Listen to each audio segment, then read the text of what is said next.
I was 16. Don't even remember what month it was, but I know this was sometime during the summer.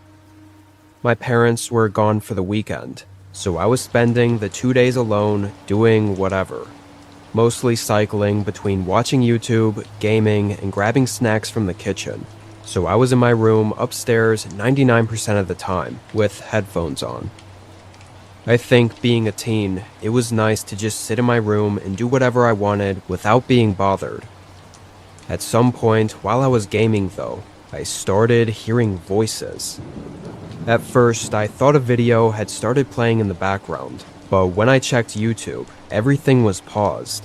So then I took my headphones off, and that's when I noticed the voices were coming from outside.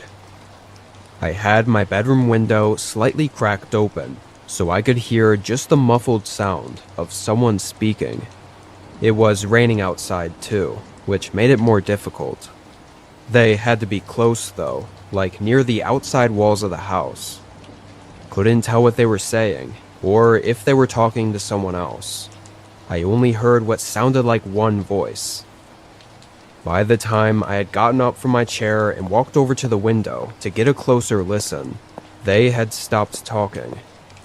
I decided to head downstairs and try looking out some of the other windows to see if they were still around, because honestly, someone walking that close to the house at 8 p.m.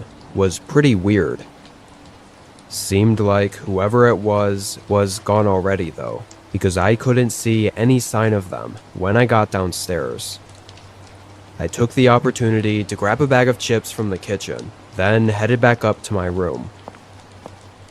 Must have been up there gaming for an hour, but it went by really fast. I was in the middle of a round, and suddenly heard a voice from outside my headset. Even mid-game and with the headphones on, the voice was much more clear than what I was hearing earlier. Not necessarily louder, but far less muffled, and I could have sworn I knew what he said. I quickly took off my headset and listened. The house was quiet and creaky as I waited for 15 seconds before I heard the voice again. Luke! The man called my nickname. My full name was Lucas, but I always went by Luke with my buddies, and that's what he was calling out. I didn't recognize this man's voice though, and more importantly, I was almost positive his voice was coming from below me, like inside the house below me. I quietly laid my headset on the desk, got up and walked up to the bedroom door. I did my best to open it very quietly, not to let it creak or make any noise. Just when I opened it, he yelled my name again. Though yelled isn't the right word. He was calling it out, but almost softly. It was like when you call out someone's name just to ask them something. Very calm and friendly. In the context of whoever this man was breaking into my home, it only added to how disturbing the whole thing was. His voice had this gravelly sound to it. Sounded like he had to be mid-50s with a life full of smoking.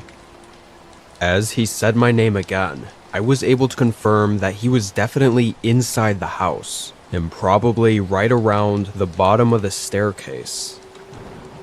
I backed up and left the door open, scared to close it and make noise, with him being so close. I then went to the back window and pushed it further open, then carefully stepped out onto the roof and closed it as much as I could without letting it latch shut. It wasn't a full roof.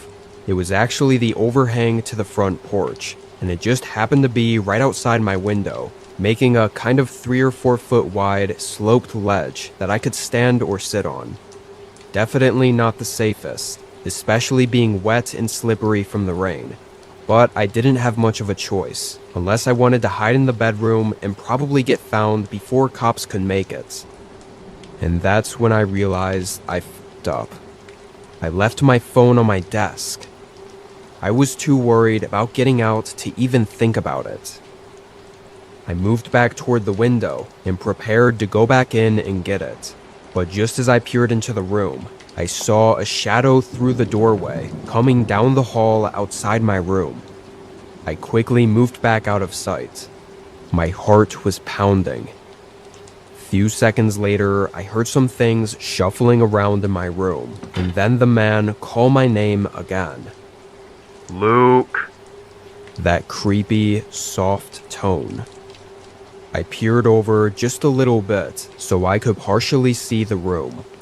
All I saw was his shadow on the wall, moving around and looking at my desk, probably seeing I had a game opened, and was in the process of figuring out I had to be somewhere nearby still.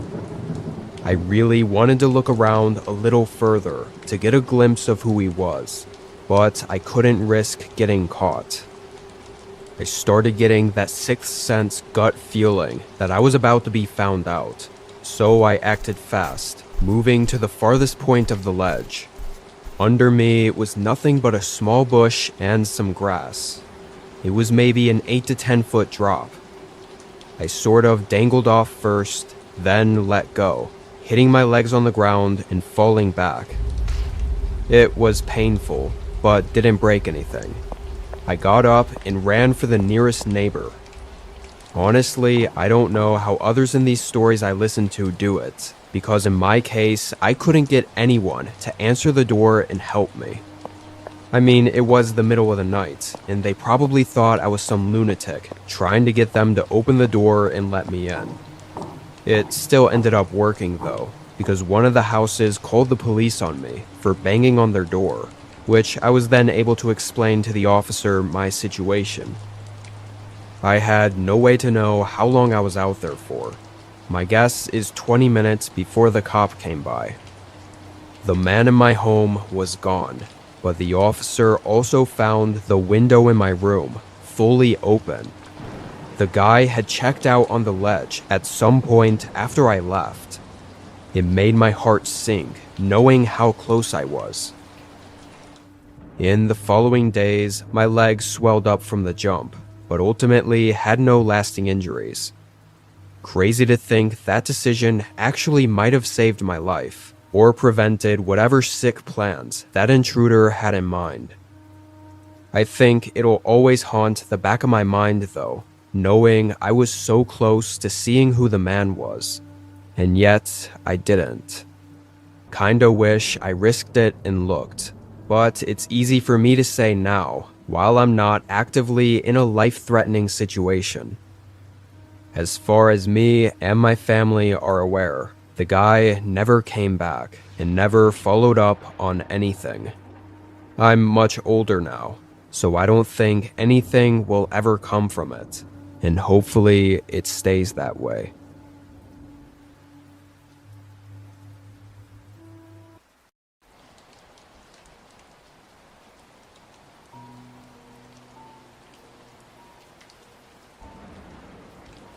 I work as security for a small office space in town.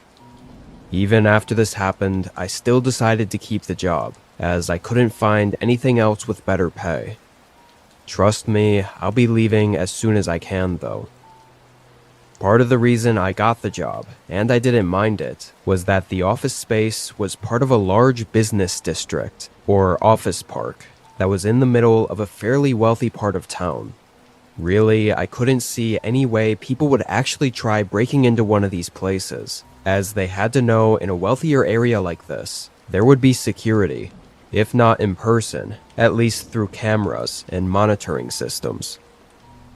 Anyway, I clocked in at 10 p.m., doing my first quick rounds of the place to activate all the detection systems, then headed into the security office. It was more of a closet, to be honest. No windows or anything, so not a fun place to be.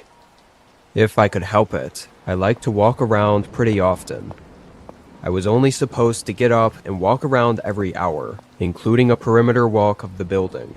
But I did it more frequently, because watching the cameras and systems and stuff was really a drag.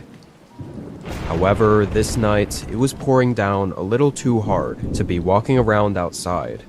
So I was stuck inside, walking the hallways. One thing to mention is that the cameras always fogged up, every time it rained, which made all the outdoor ones nearly useless. Just 30 minutes into my shift, there was an alert on the monitor. It detected motion from one of the cameras on the front of the building. I checked it and could barely see anything, though it did look like there might have been someone standing outside the front door. I could just see a little bit of movement. So I headed out of the office and down to the first story. All I was gonna do was go out there and see what the guy wanted, or if there even was a guy there. But when I opened the door and looked out, he wasn't there. Still just a rainy mess outside, and no one in sight.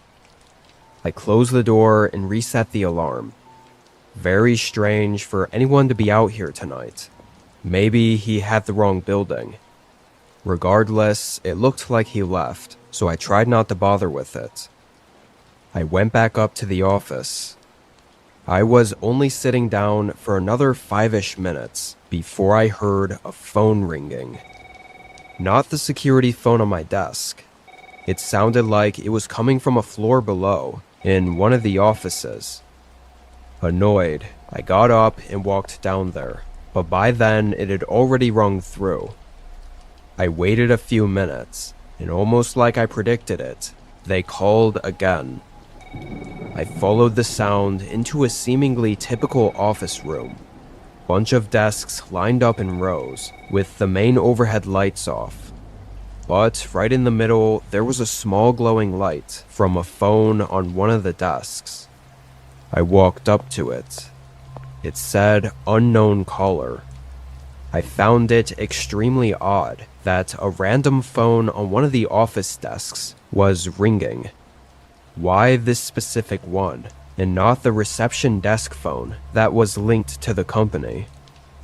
How did anyone even have the specific office phone number and extension? I wanted to answer and ask who was calling. I mean, the mystery of it was hard to ignore, but it wasn't my business to be answering random phone calls. Probably could have gotten in trouble for it if someone found out I did. So I left it. I didn't know how to put the thing on silent, so for the next hour, I'd constantly hear the damn thing ringing below me as I sat upstairs in the security room. At 1 a.m., I got up and did a quick walkthrough of the office, just the usual rounds. It only took 10 minutes, and then I was back at the security desk. But I didn't even get to sit down when I heard a thump resonate through the building. It echoed like it was from the hollow stairwell, or possibly a hallway. Scared the hell out of me. I checked the system and saw nothing interesting, so then I ran down to the first floor to recheck the doors that I'd just checked. I felt a bit of shock as I approached the front door and noticed a blinking green light on the alarm system. It was put on pause, basically disarming this specific door. Even I never did that. I only turned it on or off, never on pause. Feeling a bit of tension, I pushed open the door and looked outside. Still pouring, and still nobody out there. I closed and relocked the door. Something really strange was going on this night, and it was the first time since getting this gig that I'd actually been uneasy. I had no idea what was going on. I started to hurry back up the stairwell, hoping if I looked over the system again, it would give me some sort of answers. I got to the 3rd story when I stopped right on the stairs. The door was open, the one leading to the 3rd floor office hallway, which was also where the phone had been ringing from earlier. I carefully stepped up to it, not hearing a single thing, as I approached and looked out into the hallway. And then everything went black. My sight, hearing, probably whole consciousness just cut out for a split second.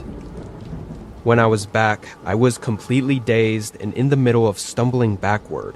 And even though I blacked out for a moment, I knew instantly that I'd been hit in the back of the head. As my whole body was fighting to stay awake, I fell down a few steps in the stairwell and saw the blurry outline of someone standing in the doorway.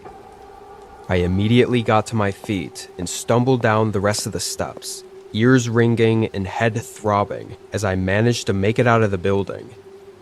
I used the work phone on my belt to quick dial 911. I hid behind my car in the downpour as I waited for them to get there. I was so out of it, I couldn't tell you how long I waited for. They didn't find anyone in the building. I was taken to the hospital and treated for a pretty bad concussion, but was otherwise okay. While it might seem like just a regular break-in, a lot of things added up to make it feel more, professional, I guess. They did it on a rainy night when the camera lenses were fogged over. And assuming it was them calling, they knew a specific office worker's phone number that wasn't available to the public. And most convincing is they knew how that exact security system worked and how to disengage it so they could get in unnoticed. Seems too coincidental to be some nobody breaking in on a whim. The dude hit me so hard too, I couldn't even make out anything but a blurry image of him. So I had no description to give the police. All this being said, I know I won't be getting any answers. I've still been working there, months after this happened, and the company hasn't told me anything. Nothing about if anything was stolen, or if they knew who it was, or even what he broke in for. Nothing at all. It's really odd, and I'm still in the process of looking for a new gig. But until then, I'm gonna be way more aware of any strange things going on at this office.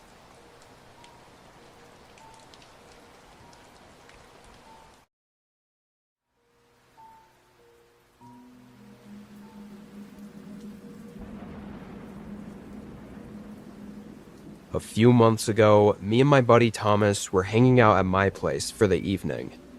Neither of us worked the next day, so we were just chilling and having some beers. Honestly, we weren't planning to hang out for that long, but by the time it was 10 p.m., I offered Thomas to sleep on the couch if he wanted, which was actually a pretty common occurrence. He still lived with his folks, so hanging at my place was his way of getting some space. Anyway, we made plans for tomorrow morning as well, and the whole thing turned into planning to have a pretty cool day tomorrow. But since Thomas didn't bring any extra clothes or anything, and before he drank too much, he drove back to his place real quick to grab some stuff. That way we can drink some more when he got back, and he'd have stuff for tomorrow. Obviously, he could have stayed home since he was going back anyway, but like I said, he preferred hanging at my place. The drive was only 5 minutes, so I just hung back and waited. I was gonna stay out on the porch, but somehow I'd never noticed the massive storm going on outside, so I went back in and just waited on the couch. I was scrolling on my phone and sipping on my beer, not really watching the time, but at some point, say 15 or 20 minutes later, a knock finally came at the front door. I quickly got up and casually opened the door for him, but nearly dropped my glass when I was startled by it not being Thomas. It was just some guy, wearing almost all black and dripping wet. I swear the man looked so creepy. There was no chance in hell, even being drunk, that I would have ever opened the door for him. Normally, I would have checked first too, if I hadn't been expecting Thomas. And with the crazy storm out, what was this guy even doing? Before I could get a word out, the man put one foot in the doorway and looked in at me. He'd clearly been out in the rain for hours, though he had a tired look masked over his whole face. I reached back for the door and said sorry, that I thought he was someone else. He kept his foot in the doorway though, and just smiled. I started to close the door, and he still didn't get the hint, keeping his foot right there in the doorway. It was incredibly weird and also awkward, because for a good 4 or 5 seconds, we just stood there. He didn't say anything, and I was too drunk to think of anything to say. And then he finally moved his foot and took a step back, still smiling as I closed the door. Immediately, I went back to the couch and sent Thomas a text to watch out for the creep lurking outside the door. Honestly, it was more of a joke text, though. After getting the door closed and everything, I thought it was so ridiculous that it was kind of funny. Maybe I had a few too many drinks.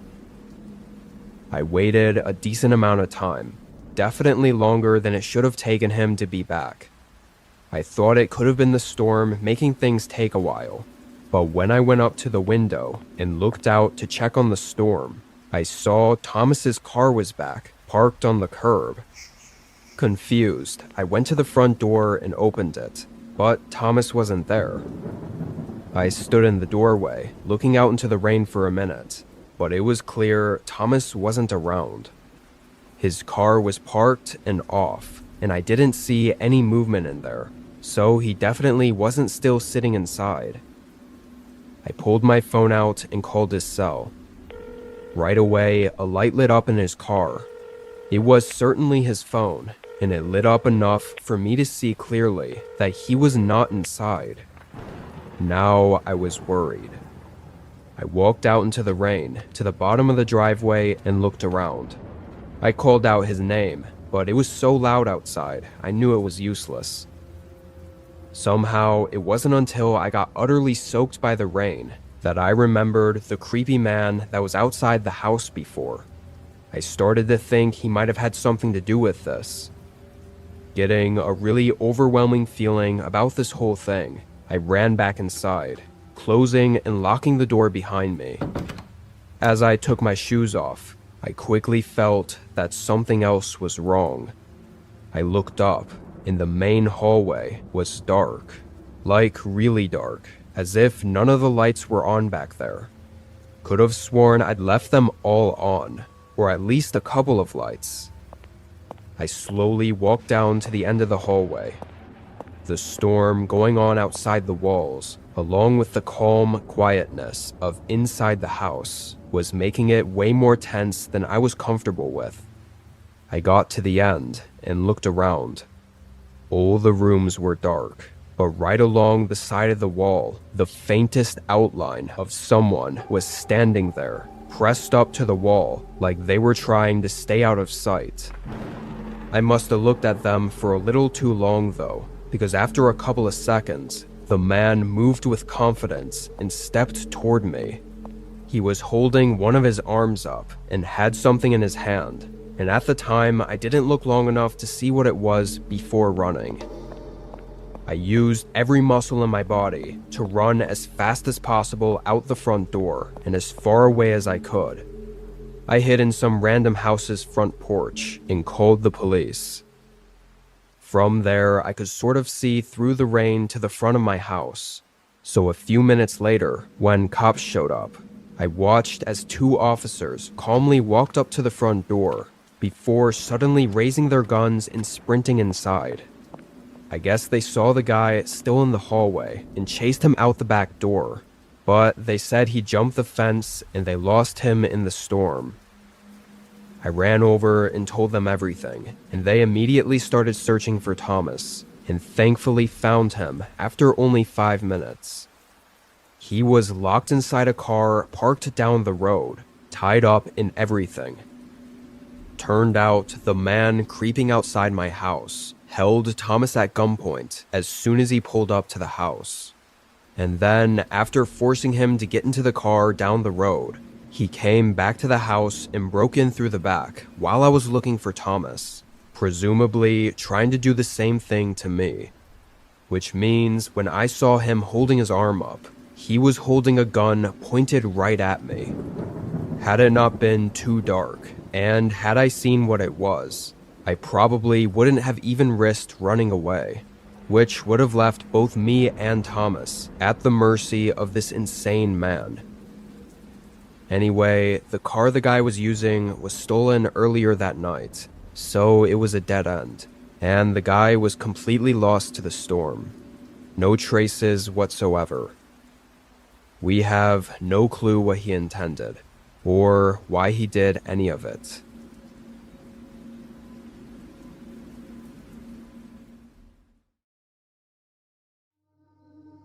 When I was in college, me and my best mate, who I'll call John for privacy, hung out pretty much every day. We were also roommates, so it was nice. Both of us together were definitely not the smartest though. Not in an intelligence kind of way, but in a make a lot of bad impulsive decisions kind of way. We always just got caught up doing something stupid, like checking out abandoned houses or doing whatever dangerous, often illegal stunts we could pull off, like climbing up water towers, for example. Just stupid crap like that. This night, we had the idea to do something arguably a lot less dangerous and crazy in comparison to our other adventures. We thought it'd be cool to check out the woods at the back of our town in the middle of the night. Maybe we'd get an adrenaline pump or something.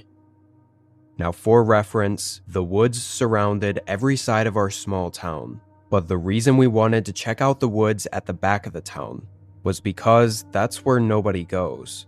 Not most normal people, anyway. Even me and John had never been there before. A huge portion of the town on that side was abandoned due to a big fire from decades ago, and because there's nothing else over there, the woods on that side were kind of abandoned too. No trails or anything. We packed up some flashlights and headed out there.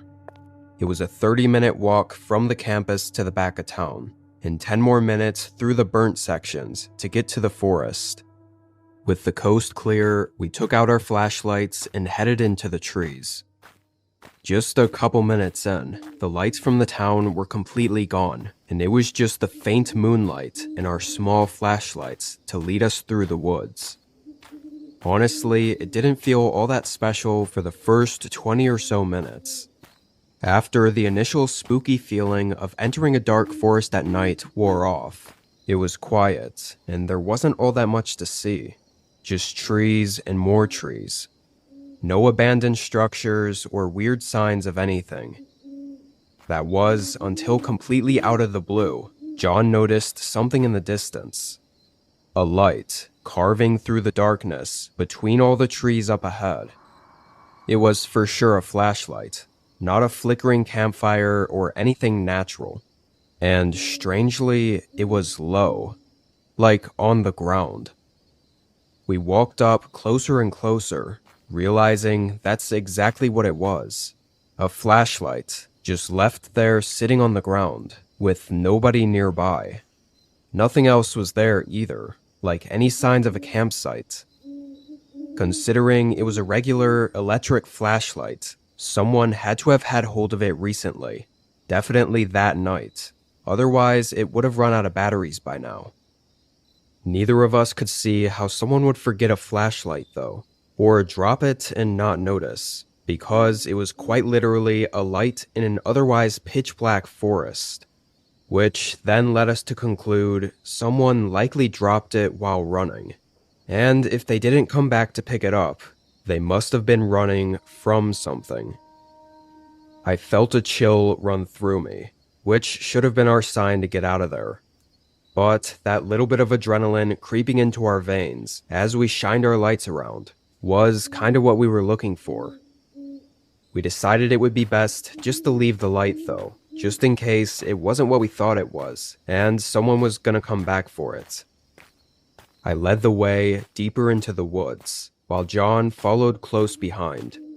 Both of us now wanted to see what else we could find out there, sort of hoping to piece together the full story behind that really odd find. Not even 2 minutes after leaving the area the light was in, there was a sudden crack behind us. It was several, like 3 or 4 sticks cracking in succession, somewhere just 20 or 30 feet behind where John was standing. We both whipped around and looked, but saw nothing. Definitely kept our nerves up though. We walked another 5 minutes, before suddenly hearing that same sort of sound, again from just behind John. I swore it sounded like someone quickly running along the forest floor. But again, we saw nothing at all. However, after that second time, both of us were seriously creeped out, more than the typical exciting adrenaline rush we were hoping for. This was actual fear, like we were in real danger this time. It's crazy, because we both thought this was so much less of a stunt compared to our usual stuff. I mean, what were the chances of actually running into someone in the woods in the middle of the night, especially in this part of the woods? We still didn't have 100% certainty that it was a person that we kept hearing, but it damn well sounded like it. It must have happened 5 or 6 times before we heard it again and turned around, and just slightly saw a shadow move out of the light and behind a tree. John must have seen it too, because we both froze up and stood there, staring behind us for a lot longer than we did all the other times. And just 10 seconds later, we saw a figure move his head, slightly peering around the tree at us. We both immediately booked it, running to the side and then turning back the way we came from. I'd say we sprinted through the trees for 5 minutes straight, before slowing down to catch our breaths. We then walked with our flashlights on the dim setting, all the way back to town. Oddly, we both realized we never saw the flashlight on our way back. Someone, maybe that guy, must have picked it up and turned it off. We walked back to campus and just couldn't believe what happened. Who was stalking us out in the backwoods at night? Just didn't make any sense. Now, neither of us can confirm this had anything to do with what we experienced, but a few days later, the town got word of a missing person last seen heading toward the back of town. There's no saying if they went missing back there, or in the woods, or if they possibly had something happen related to what we experienced. I guess it's just the thought of what we might have stumbled upon in those woods that I find so disturbing. Had we let the strange man continue stalking us, or had we continued even deeper into the forest, I don't know what we would have found, or if we would have made it back.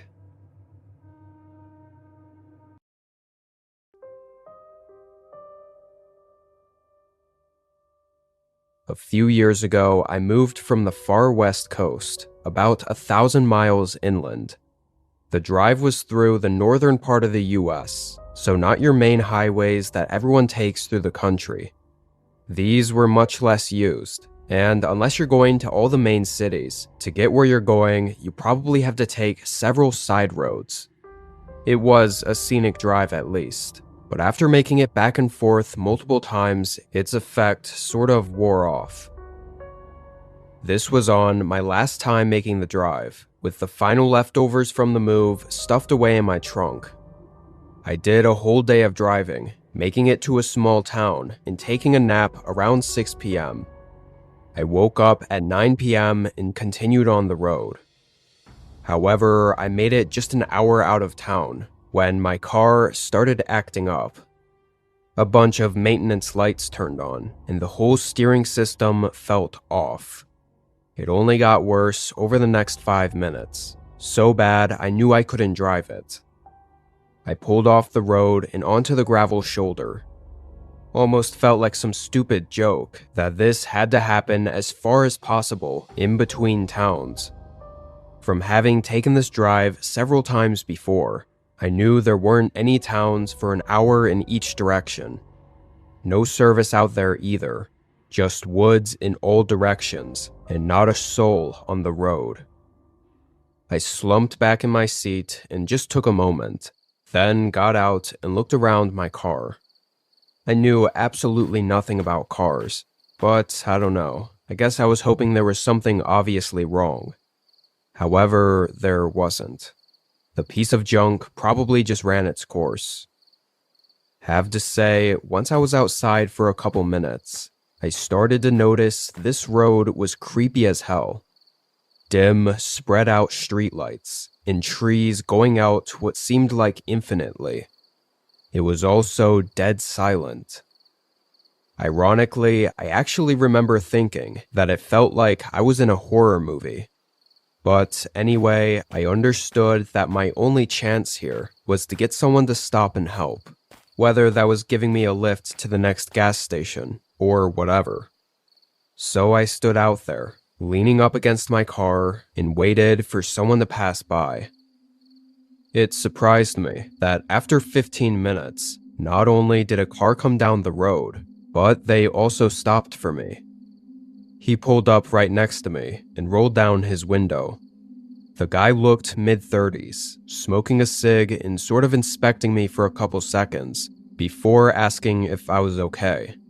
To be fair, it made sense for him to be skeptical of picking up some random person on the side of the road. I told him about my car situation. He took another few seconds to think. As he did, he kept checking his mirrors, and maybe it was just a gut feeling of mine, but something felt real off about this guy. This wasn't exactly the time to be picky about who helps me, but all the alarms in my head were going off to not get in the car with him. Well, why don't you hop in? I'll give you a lift to the next town. I wouldn't mind helping a folk out tonight. I paused for a second, not sure how to reject his offer. I've actually got a buddy on his way. Should be just a few minutes out. Sorry, I should have mentioned that. The guy nodded and gave a not-so-friendly smirk, then quickly pulled away and vanished down the road. That reaction was all I needed to know I made the right decision. However, that was the last car to come by for the entire hour, maybe longer. I didn't think I was on that desolate of a road, but I guess I was, and it being the middle of the night didn't help. I was practically falling asleep against the side of my car when headlights came down the road, this time from the direction I was headed in. I waved to get their attention, and they slowed and pulled up to me. Oddly, the car looked familiar, like the same one that had stopped by an hour ago, although I didn't really look at it too hard, so it could have been just any other dark black sedan. They all looked the same to me anyway. Plus, when they rolled down their window, it was a woman driving. She looked like maybe late 20s. Right away, she asked if I needed help, though it felt strange. She had a nervous smile, like she almost didn't want to be offering help. I told her I just needed a ride to anywhere. Gas station, town, whatever. She nodded and unlocked the passenger door. I wasn't about to pass up another offer, so I got in. Right away, the vibes felt off, in a disturbing way. She didn't say anything, and just stared forward at the road with wide eyes. Thank you for picking me up. I don't know what I'd do if you didn't. I said, trying to make conversation. She never even asked what happened to my car, or why I was stranded. She didn't respond either, still staring forward at the road. Something was really strange about her, but I couldn't quite pinpoint what it was. So I sat back and tried to rest a little while we drove down the road in silence. This went on for around 20 minutes, when I noticed a sign for a gas station 2 miles ahead. I felt relieved and let her know she could drop me off when we got there. She didn't look at me, just doing a short nod and keeping a straight face. Now that we were getting close, though, I figured I'd ask her if everything was okay. The woman glanced at me, then back forward. Her eyes, they looked almost like she was scared. It sort of freaked me out. And just then, I saw something move in the corner of my eye. I looked and saw the mirror. Whatever I saw move had been in the rear view mirror. So naturally, I looked back. My heart instantly dropped. The back seat was dark, and a figure was sitting right behind my seat, sort of hunched over like he was keeping out of view. As soon as I looked at him, though, he sat up straight, and I could just make out that it was the same guy that stopped on the road earlier, the one I refused a ride from, and he looked furious. I quickly looked forward and saw the gas station up ahead, telling the woman to pull in and drop me off immediately. But she wasn't slowing down. She was going to pass it. And that's when I realized what was going on. This woman was a victim too, probably being forced by the man in the back seat to pick me up from the road and keep driving to wherever the hell he wanted to take us. I started trying to convince her to turn off at the gas station, but the man yelled over me, threatening me to shut up and telling her to keep driving. We approached the turnoff, still going at least 50, but completely catching me off guard. She suddenly and sharply turned in, slamming on the brakes just before hitting the gas pumps. Instantly, she bailed from the vehicle, which was my cue to go as well. Both of us bolted for the gas station doors. When we got in, she told the night clerk to call the cops, while I watched as the man got in the front seat and sped away. Long story short, it was exactly what I thought had happened. Both me and the woman were victims of that creepy guy, presumably kidnapping us. Honestly, I'm really thankful she had the courage to go against the man's threats and pull into the gas station anyway. She could have very easily done what the guy said and kept driving, and I don't know what would have happened then.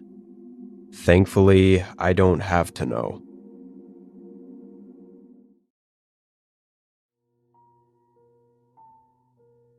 I work at a small 24/7 diner off the side of the highway. Nothing glamorous at all. The owner was my good friend, and I needed something just to help me get by for a while. It also was way better than working at a regular diner, because this place was never busy. At least, not all at once. It was just a pull-off from the highway, where usually truckers or people on road trips would stop by to grab a coffee or a quick meal before hitting the road again, which made for interesting customers too. But because I worked overnights, it was usually real quiet, and this night was no exception. Only 2 or 3 customers stopped by for a quick cup of joe, then left to hit the road again. Afterward, there was a whole hour of nothing. I just sat by the windows and looked out at the empty highway, thinking about whatever. Eventually, I think around 1 a.m., a truck pulled into the parking lot, so I went around the counter and greeted the 2 men as they walked in.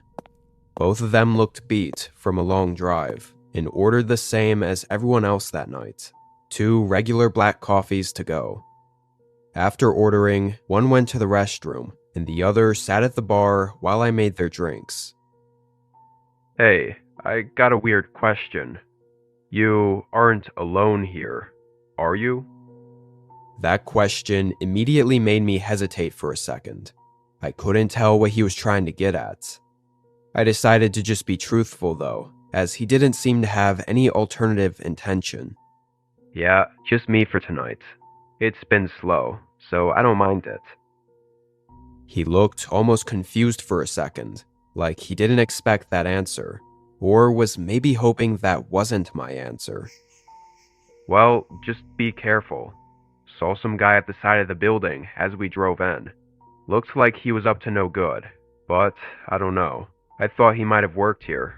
That's why I asked. I thanked him for letting me know, and by then the other guy came out of the restroom. I gave them both their coffees, and they headed out, pulling back onto the highway. After they left, I went back up to the window and looked out at both sides of the parking area, but it was all empty. Also, I had been watching outside all night. I would have seen if someone else had come into the parking lot, and we only had parking in the front, so their car would be out there. The guy didn't feel like he was lying though, and after a minute, curiosity got the better of me. I went outside and looked around the building. Didn't see anyone, so I walked around the entire place. There was nothing. It did feel a little bit creepy out there, with the dark woods surrounding the building, so I didn't test my luck. I went back inside. Surely the trucker just thought he saw something that wasn't actually there. I mean, he did look tired, and obviously he meant no harm by it. I kept my eyes open from that point forward though. The diner stayed dead. No customers, and really not many cars passing by on the highway either. Made for a real slow night. I did some of the dishes and swept up around the floor, then took a break and went to the restroom for a minute. I was on my phone, so I was definitely taking my time, but at some point while I was in there, I heard a door open. I quickly finished up and headed back to the floor. "Welcome in," I said in my typical enthusiastic customer service voice as I walked out to the diner, but immediately stopped in my tracks when I looked up. Nobody was at any of the seats. After a second, I nervously walked around the floor, but still, there was nobody inside. I knew without a doubt I'd heard the door open. Obviously, it was a sound I was very familiar with. I went over and pushed it open, looking around outside as well. No cars. I tested the door a couple of times, and it definitely wasn't flimsy, like it wouldn't fly open on its own. And it wasn't even windy out. I felt my stomach tighten. Couldn't help but think about that trucker saying someone was creeping around by the building. Maybe there really was someone. I quickly tried to shut my mind off from getting too paranoid and decided to finish up the dishes. Surely I was just scaring myself, I thought. I stayed there behind the counter and scrubbed all the leftover dishes from the earlier shifts. Through the clanking of all the dishware, I suddenly heard something else. It sounded like something moving. I quickly turned off the water and put down the plate I was cleaning. I heard it again. Before I could get around the corner to go check out what it was, a man came around the corner. He walked from the back room. This guy looked 40, with a grayish beard and medium, messy hair. He wore a navy blue, disheveled hoodie. He smiled and sat down at the bar seat, while I just stood there, stunned and unsure how or what he was doing back there. Of course, I wanted to ask, but I was scared what answer I might get. "I'll have a coffee, please," the guy suddenly said, breaking the silence. I nodded and reluctantly started brewing it. I could feel his eyes burning into the back of my head as I faced away from the counter. I just hoped if I got him what he wanted, he would leave. I handed him his drink, and he smiled. "Just you here, huh? I bet it gets lonely. Doesn't seem like many people come around here at this time of night." Sometimes I guess, but it's not too bad." I really hated every second of this guy being here, but he just kept talking. "How long they make you work overnight for? 3, 4 a.m.? I told him my shifts change around a lot, not wanting to give him any ideas of what my schedule was. Finally, he stood up and thanked me, giving another creepy smile as he walked out. I watched as he went up to the road, never getting into any car, and just walking until I couldn't see him anymore. My heart was still racing. Something about him was off, in a really creepy, unsettling way. I kept my eyes glued to the windows for the next 15 minutes. I guess it was just how little I knew about what was going on that made the whole thing so unsettling. Was this the guy the trucker was talking about, or was it someone else? If it was, then that would mean he'd been around the building for the last few hours, which would be just even more creepy. I really didn't want to go back to cleaning the dishes, or doing anything for that matter, as I felt really uncomfortable every time I had my back to the doors. But then, as I was still staring at the empty highway, I heard that same sound that I'd heard while in the restroom earlier. A door opening. But being in the main room, I knew it wasn't the front door. It was the side access door, like for going out to the dumpster. I hurried around the counter and looked into the hallway. It was dark back there, but one of the closet doors was moving back and forth, like someone had just gone through it. I instantly ran outside, got in my car, and got onto the highway, calling the police as I drove away.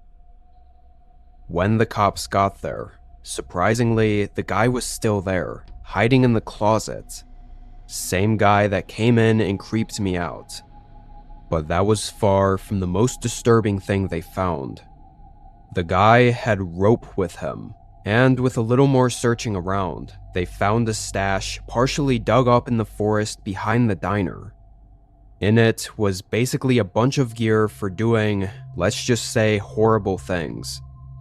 I guess he was eyeing the diner and eventually came in to be sure I was alone, before going back to the woods to get his stuff, so he could quickly grab me and drag me into the woods, where the rest of his gear was.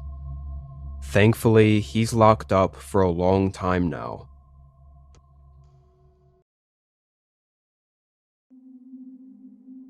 I was staying with my brother at a cabin in northern Montana. It was in a dip between the mountains, tucked away in the trees. Both me and my brother Johnny were very outdoorsy, so this was a pretty typical trip for us, hanging out in the woods, going for hikes, and just exploring. Because of the drive, we spent the first day taking it slow, hanging around the cabin and enjoying the scenery, without doing too much away from the cabin. I think it was around 5:30 when Johnny decided to go for a walk before it got dark. I didn't pay much attention, and just looked over at him as he walked out, and said alright. He didn't bring any backpack or anything, so I knew he was just going for something short. I laid back down and chilled on the couch near the fireplace. I was barely awake, exhausted from doing most of the driving earlier, but the cabin slowly got darker and darker as the sun fell behind the mountains. Only once it was just the fireplace lighting up the cabin did I realize Johnny hadn't come back yet, and obviously it was way too dark to be walking around still without any gear. I jumped up and grabbed my day bag, along with a headlamp and a flashlight, then headed out to make sure he was okay. My first thought was that we were in bear country, so I was pretty nervous about Johnny possibly running into one. Although, as I got deeper into the woods along the path, my nervousness shifted toward a different possibility. I kept getting a bad sense, making me look behind myself several times, as if expecting someone to be there. Never saw anything though. In just 10 minutes down the trail, I saw Johnny coming down toward me. He looked uneasy, and he wasn't in a dead sprint or anything, but he was moving fairly quickly, like he was trying to get away from something. We both started talking at the same time. I was trying to ask what was going on, and he was trying to tell me to turn back and get to the cabin. Eventually, we both just started fast walking back, getting back inside, where he then told me he saw someone watching him from out in the trees. He said the guy looked really creepy, and as he kept walking through the trail, the man almost seemed to be stalking him. Johnny thought if he just walked back to the cabin in the daylight, the guy might have followed him, so he waited till dark. Johnny, probably because he was the older brother, assured me it was likely nothing though, and he was just trying to be safe rather than sorry. I trusted him, and tried not to worry about it. The guy he saw probably just had a cabin nearby too, or was on a hike. We made dinner, then sat out on the front porch for the rest of the night next to a campfire. I think both of us were also trying to keep watch for anyone watching us, but neither of us admitted it. The mountains got more quiet as the night went on. We talked around the campfire well into the night, going in later and sleeping until morning. After a short breakfast, we packed our bags and left to go on the main hike in the area, going up to the peak of one of the mountains, and taking around 6 hours. Both of us were super exhausted afterward. The last hour of walking back to the cabin felt like it dragged on. Heading in, Johnny tossed his bag down and said he was going to take a shower. I waited on the couch. The cabin only had 2 rooms and 1 bathroom, so I had to wait for him. I was only laying there for a minute though, when I randomly just remembered about the guy my brother was talking about yesterday. I got up and looked out the windows, almost expecting to see him out there. I went back over to the couch, but I just felt strange all of a sudden. A few more minutes went by, trying to figure out what it was I was feeling, when I noticed the obnoxious sound of the water pump for the shower hadn't started yet. Johnny? No response. I got up and walked down the hall toward the bedroom. I knocked on the door and said his name again. I felt something unsettling as I reached down and cracked open the door. I opened it slowly, maybe just a few inches, and could see Johnny between the crack in the door. He was kneeling down in the corner of the room, eyes wide open and staring at me, subtly shaking his head no, clearly telling me to go away. The fear in his eyes was so unnerving. It still is burned into my memory, clear as day. Just a horrifying sight I wish I never have to see again. I pushed the door open fully, seeing a man standing just a few feet from him. He also had wide eyes, but in a tired, disturbing way. He wore disheveled, torn-up clothes and had oily, long black hair. In that moment, I didn't have time to think. It was just my instant, unprocessed reaction to stop him. I charged at him, and only once I was a couple steps away, I saw him raise a gun from his side.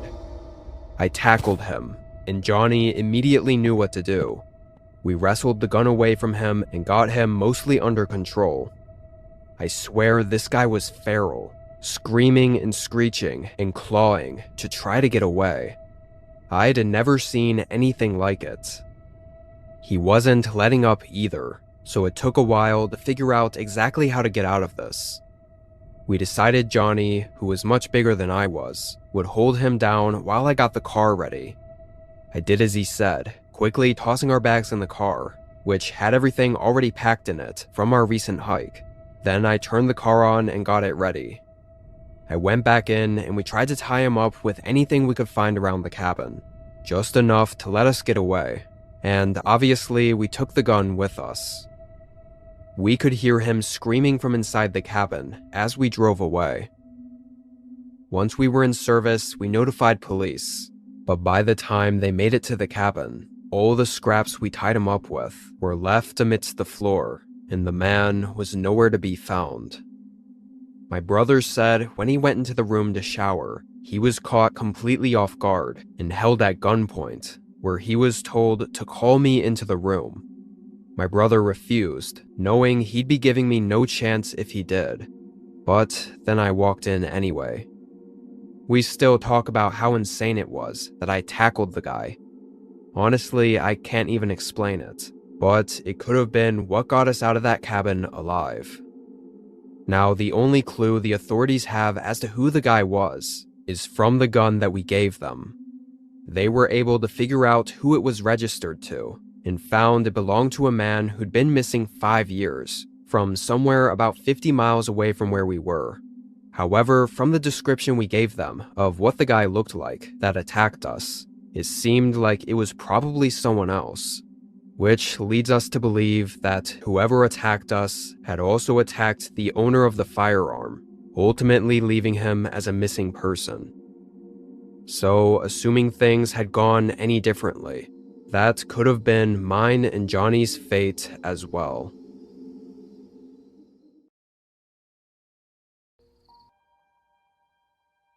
This was a while ago, 2014, when I was taking a gap year from college to travel the US out of my car.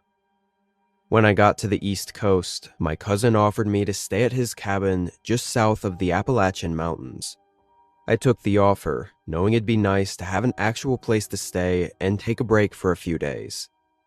The cabin was nice, too. Honestly, it felt a lot more like a vacation home.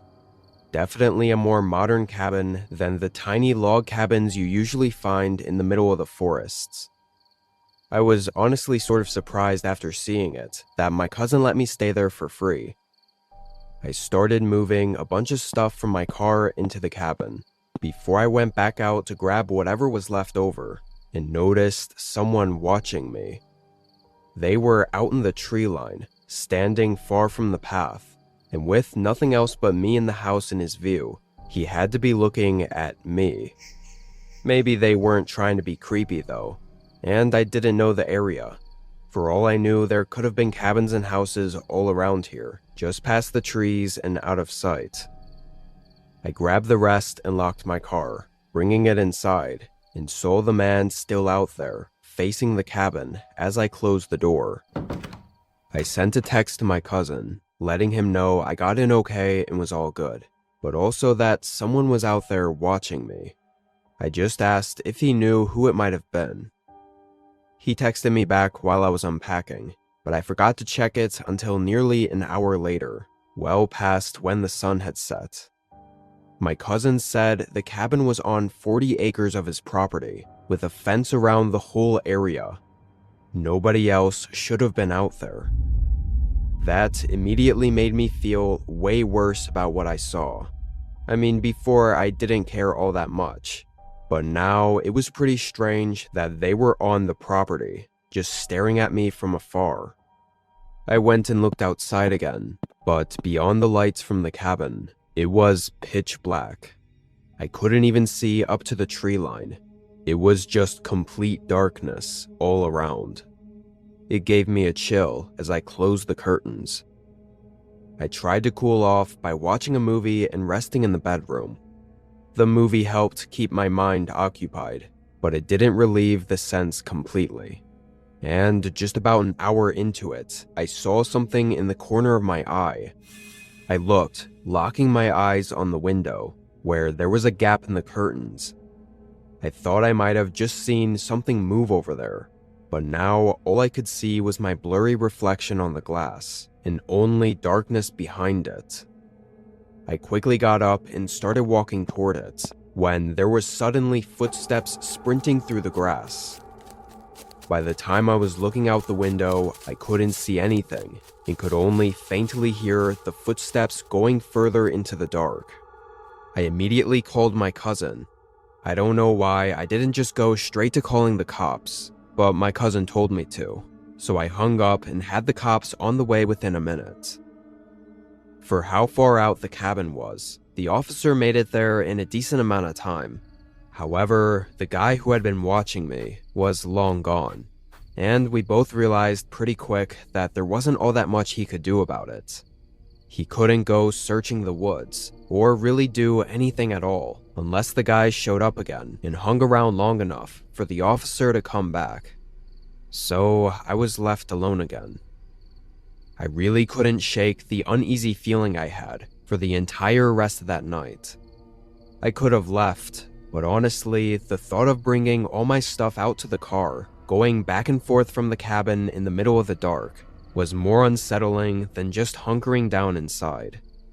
Of course, I couldn't help but look out the windows over and over, even though I couldn't see anything at all.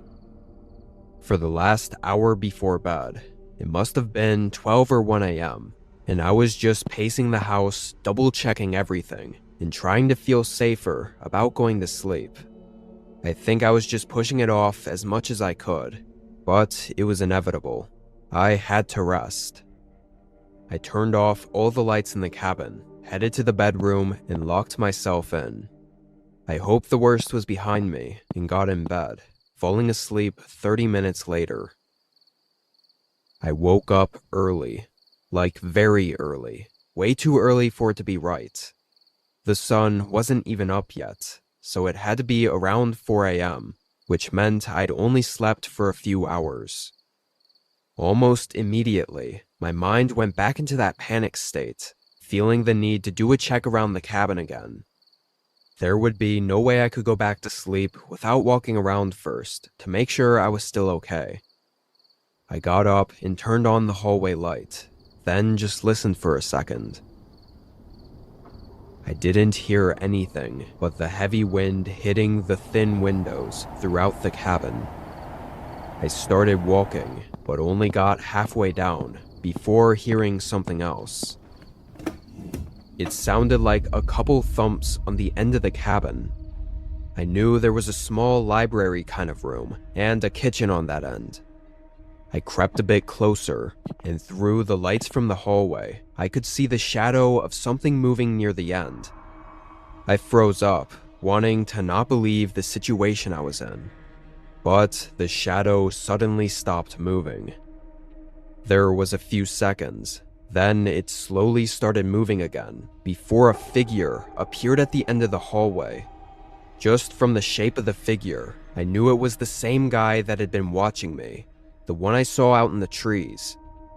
I turned around and locked myself back in the bedroom. The silence that followed was deafening. I thought he'd chase me, or try to attack me, or even break down the door. But it was just silent. I could hear my heart pounding. Then a few slow footsteps moved down the hall, right up to the other side of the door, and the man just stood out there. I clenched my phone in my hand, wanting to call for help, but thinking he might hear me and decide to speed up the process of whatever he had planned. So instead, I made the sporadic decision to grab my keys, open the window, and make a run for my car. I got in and sped away from the cabin. When it was all said and done, cops got there and found nobody. The man had entered from a window on the far end that had a broken lock. Whether he had broken it, or it already was, is undetermined. But the cops also found the bedroom door open. The lock on it was just one of those standard pushpin ones. Regardless, that meant the man was prepared to open the door, and was going to at any minute. So if I'd tried to stay there and wait for police, I wouldn't have gotten out so easily. What's really weird is he was there from the moment I arrived at the cabin, which likely means he'd been watching the place for a while, maybe waiting for me or someone to arrive. What he really was intending, I luckily didn't have to find out.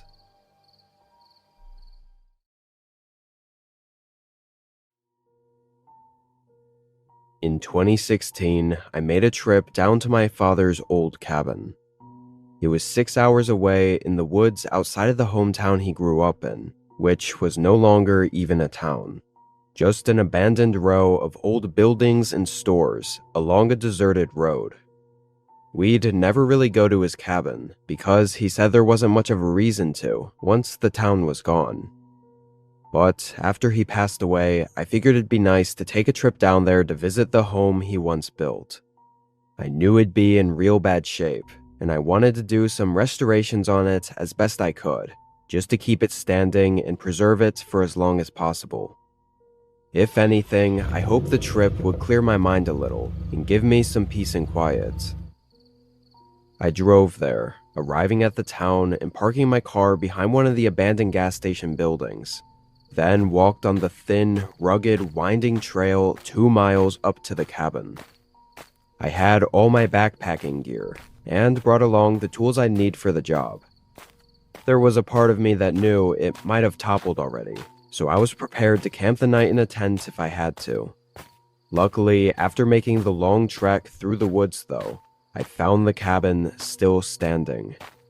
It was in a small clearing in the trees, just a basic rectangular log cabin with vines and greenery growing up the outer walls.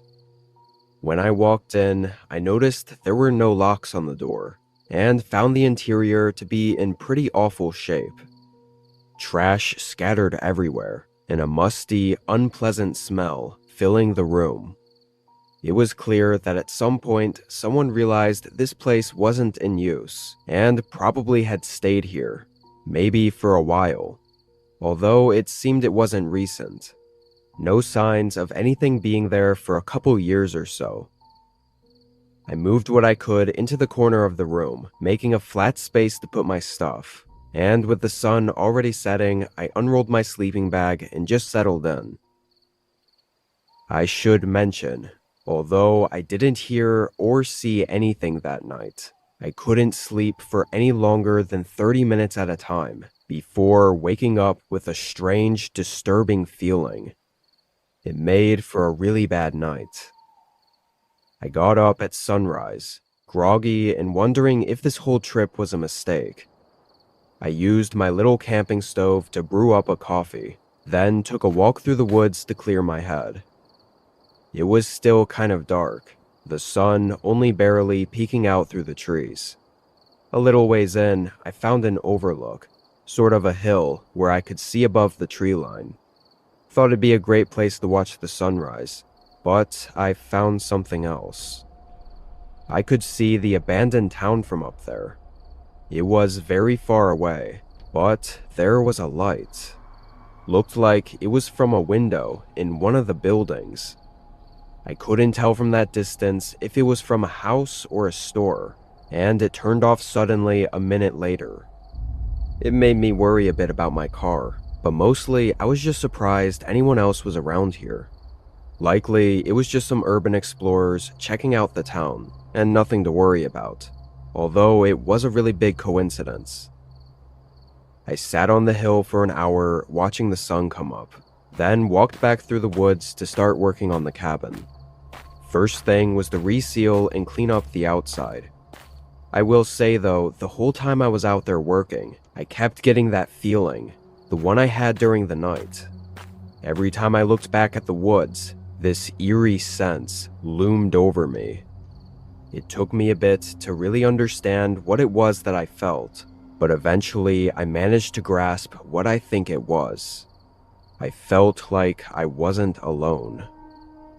I kept working, but constantly looked over my shoulder.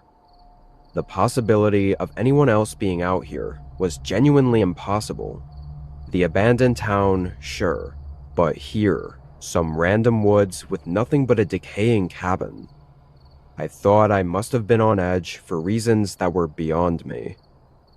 Once the sun was going down, I headed inside, testing out the old wood stove.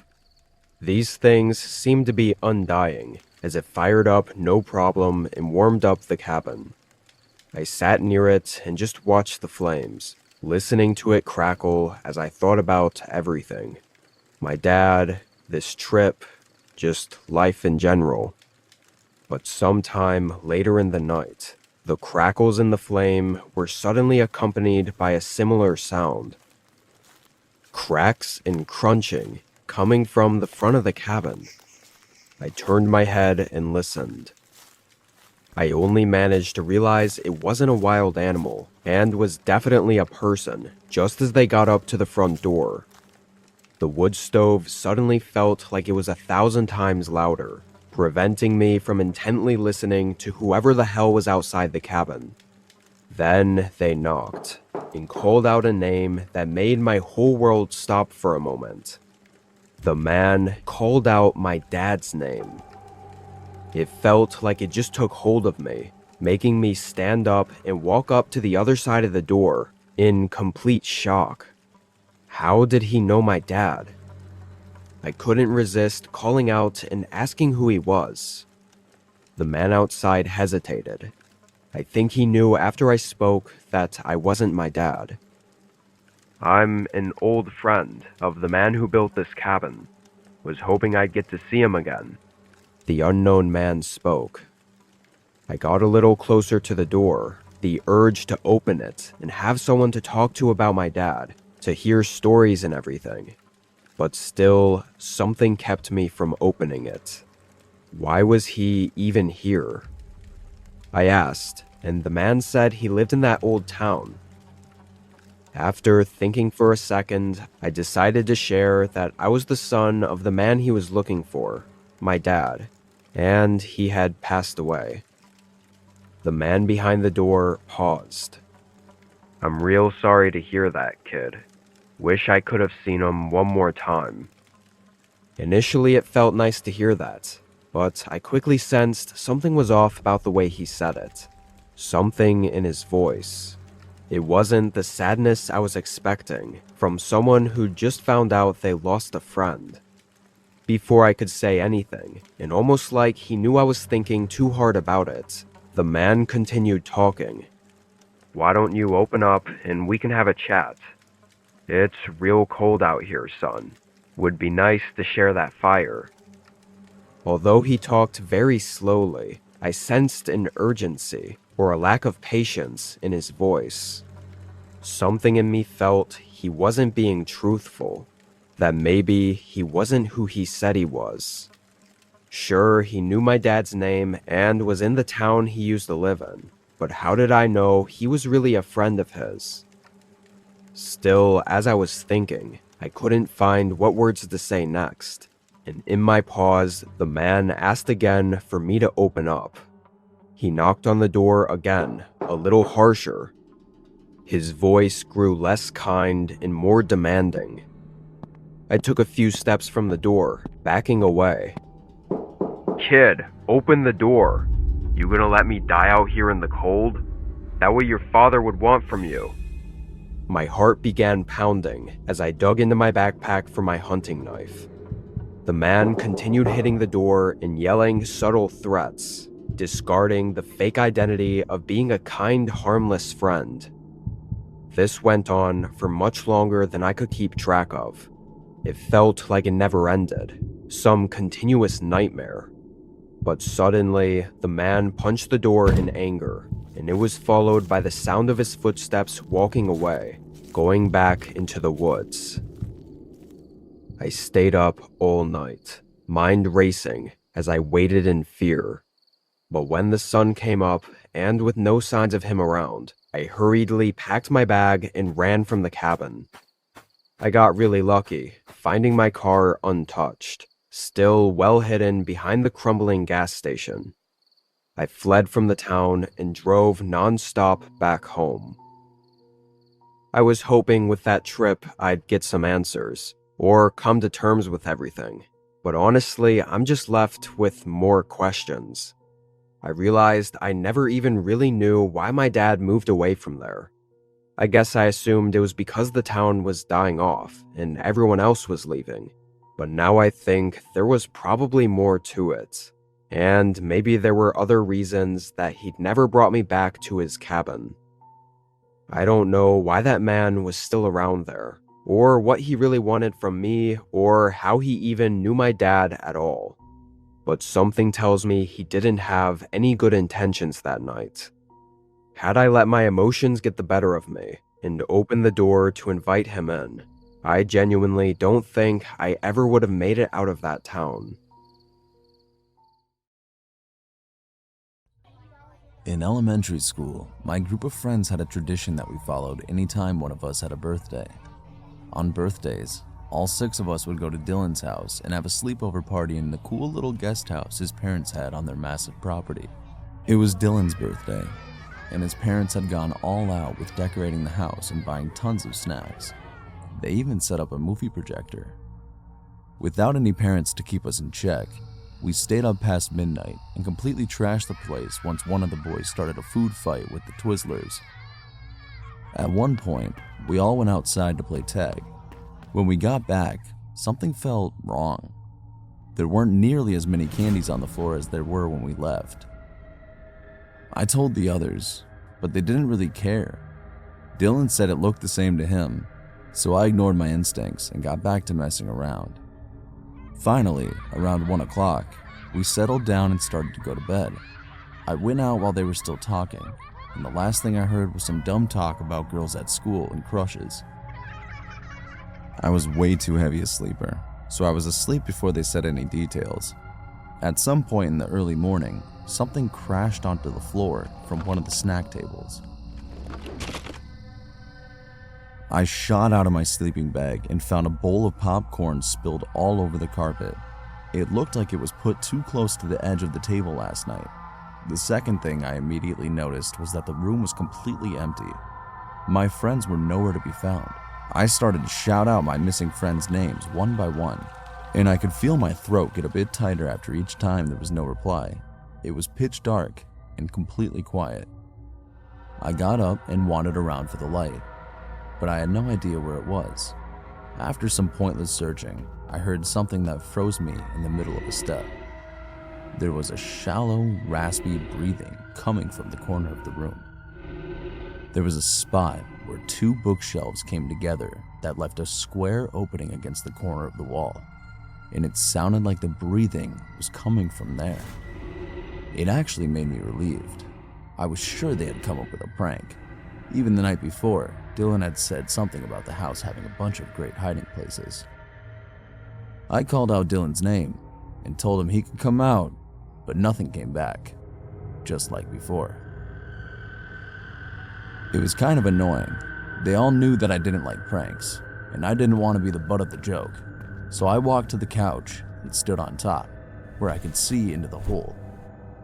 I looked over the top of the bookshelves and saw the top of someone's head. I knew right away it wasn't Dylan. Their hair was going gray in parts and had bald patches. I lost my balance on the couch and fell against the shelves. As I connected, the person in that dark hiding space whipped their head in my direction and stared straight at me with those gray, dead eyes. I screamed, and that person shrieked like an animal back. I jumped off the couch before sprinting across the lawn to the main house. That person didn't follow me, as far as I could tell. I shouted for Dylan's parents and told them that there was a guy hiding in the guest house. Dylan's mom held me while I cried, and his dad grabbed a bat and ran to the house. But by the time he got there, the man was gone. My friends came back a few minutes later and couldn't believe what had happened. I found out later that they decided to watch the sunset over the lake while I was sleeping. They were all shaken up, and we stayed in the main house in silence while the cops eventually came. I never learned anything more about that guy, but we all decided to end the birthday tradition and started to keep our sleepovers close enough to parents to feel a bit safer. I slept in my parents' room for nearly a year after that, and since then, I get hit with a new wave of fear whenever I see something that looks like a perfect hiding place. When I was a kid, I would have done anything to fit in. I wasn't very popular in middle school, but there was one group of girls I finally managed to get in with from my field hockey team. They were planning a big sleepover at a girl named Rachel's house, and I saw an opportunity to score some points. My house was pretty huge, and we had a nice living room with a pool table and TV. I told them they could have their sleepover at my place, and just as I'd hoped, they went along with it. There were a total of 6 of us. My parents were so happy that I finally had some friends over that they didn't set a curfew or keep an eye on us. It went well at first, with some truth or dare and a gossip that I didn't really understand. I really thought I was on the right track with them.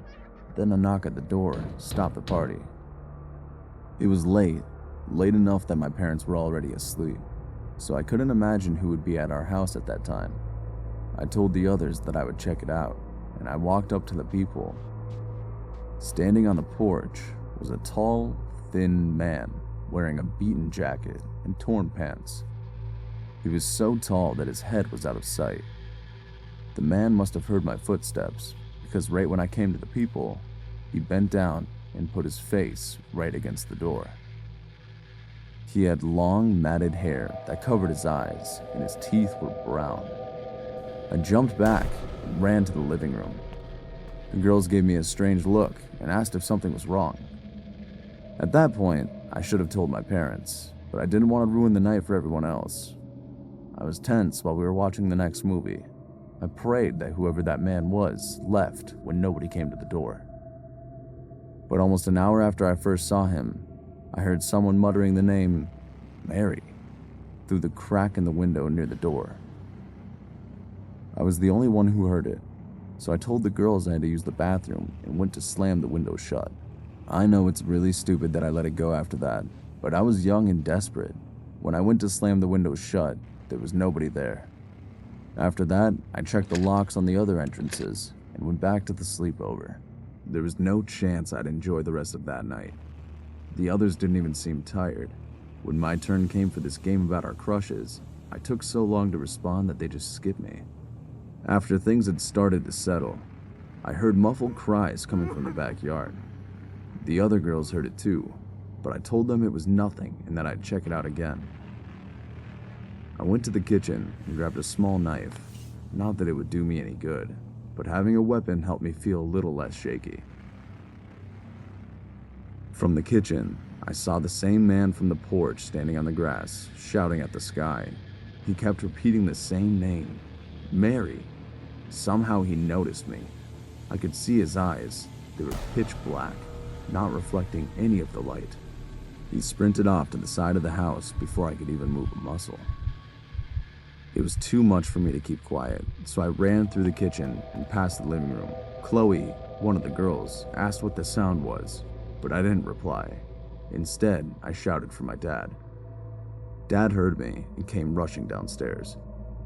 The girls were all up and trying to figure out what was going on when something started banging on the door. Dad told us all to get upstairs, and he grabbed a bat from the closet. The person outside slammed against the door, then pressed his face against the window, showing off his pale, scarred skin. The whole time, he kept roaring Mary's name like a beast. Dad took up the bat and threw open the door. The man ran off to the driveway before Dad could get his hands on him.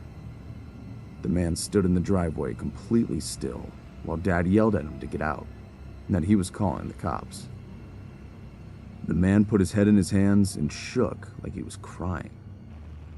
I could just barely make out his last words, begging Mary for forgiveness before he walked off into the night. None of us slept that night. We crowded my parents' room, and the girls' families all picked them up the next day. That was the last time I hung out with any of them. Their parents wouldn't even let them near my place after what went down. I asked Dad why that man was shouting for that woman, Mary, and he had no idea. It turned out a woman named Mary lived in that house before us, but we never got any more information about her. We all got out safe, and that guy never came back, but he still managed to ruin my first and only sleepover.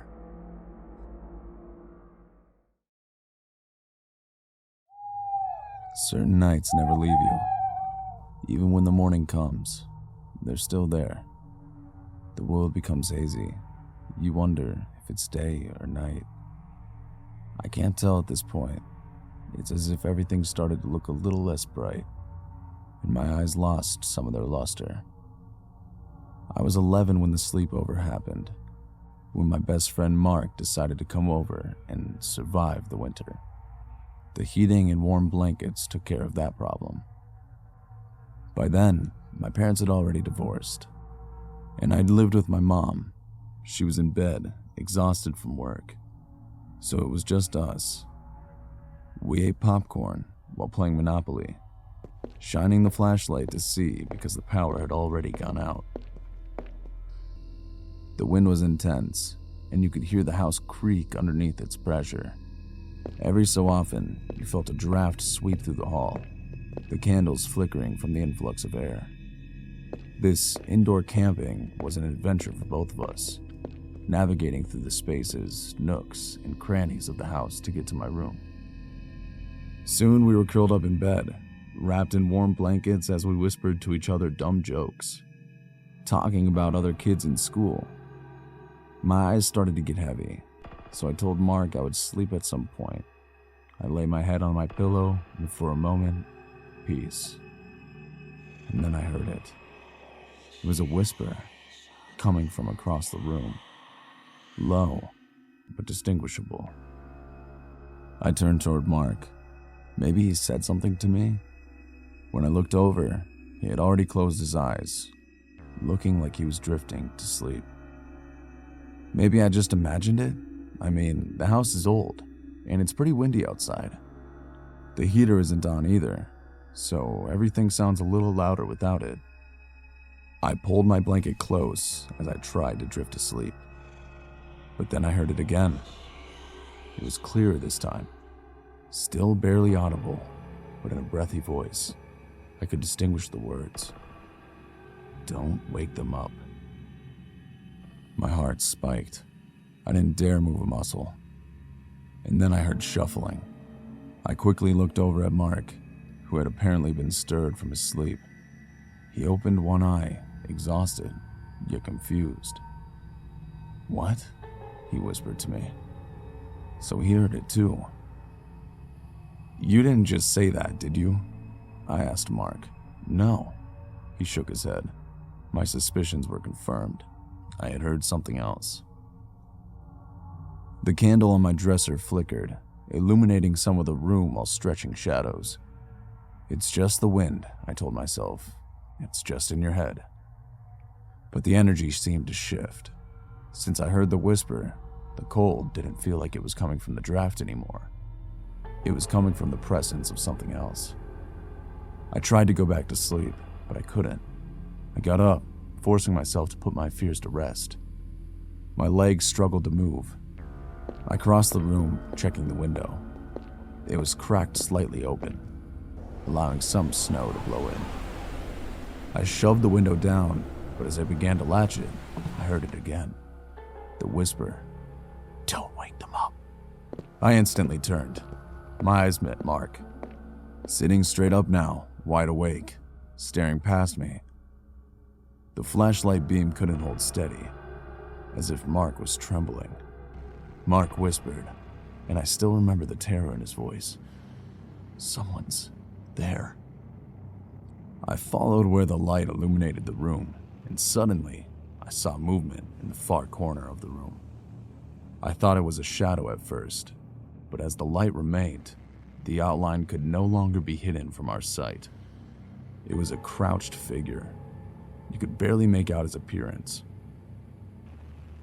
But I'll never forget that face, pale, hollow-eyed, lit by only the dimming light of the candle. His hair was damp. Movement again. His finger pressed to his cracked lips. He made the gesture of silence. Shh. Mark couldn't contain his fear.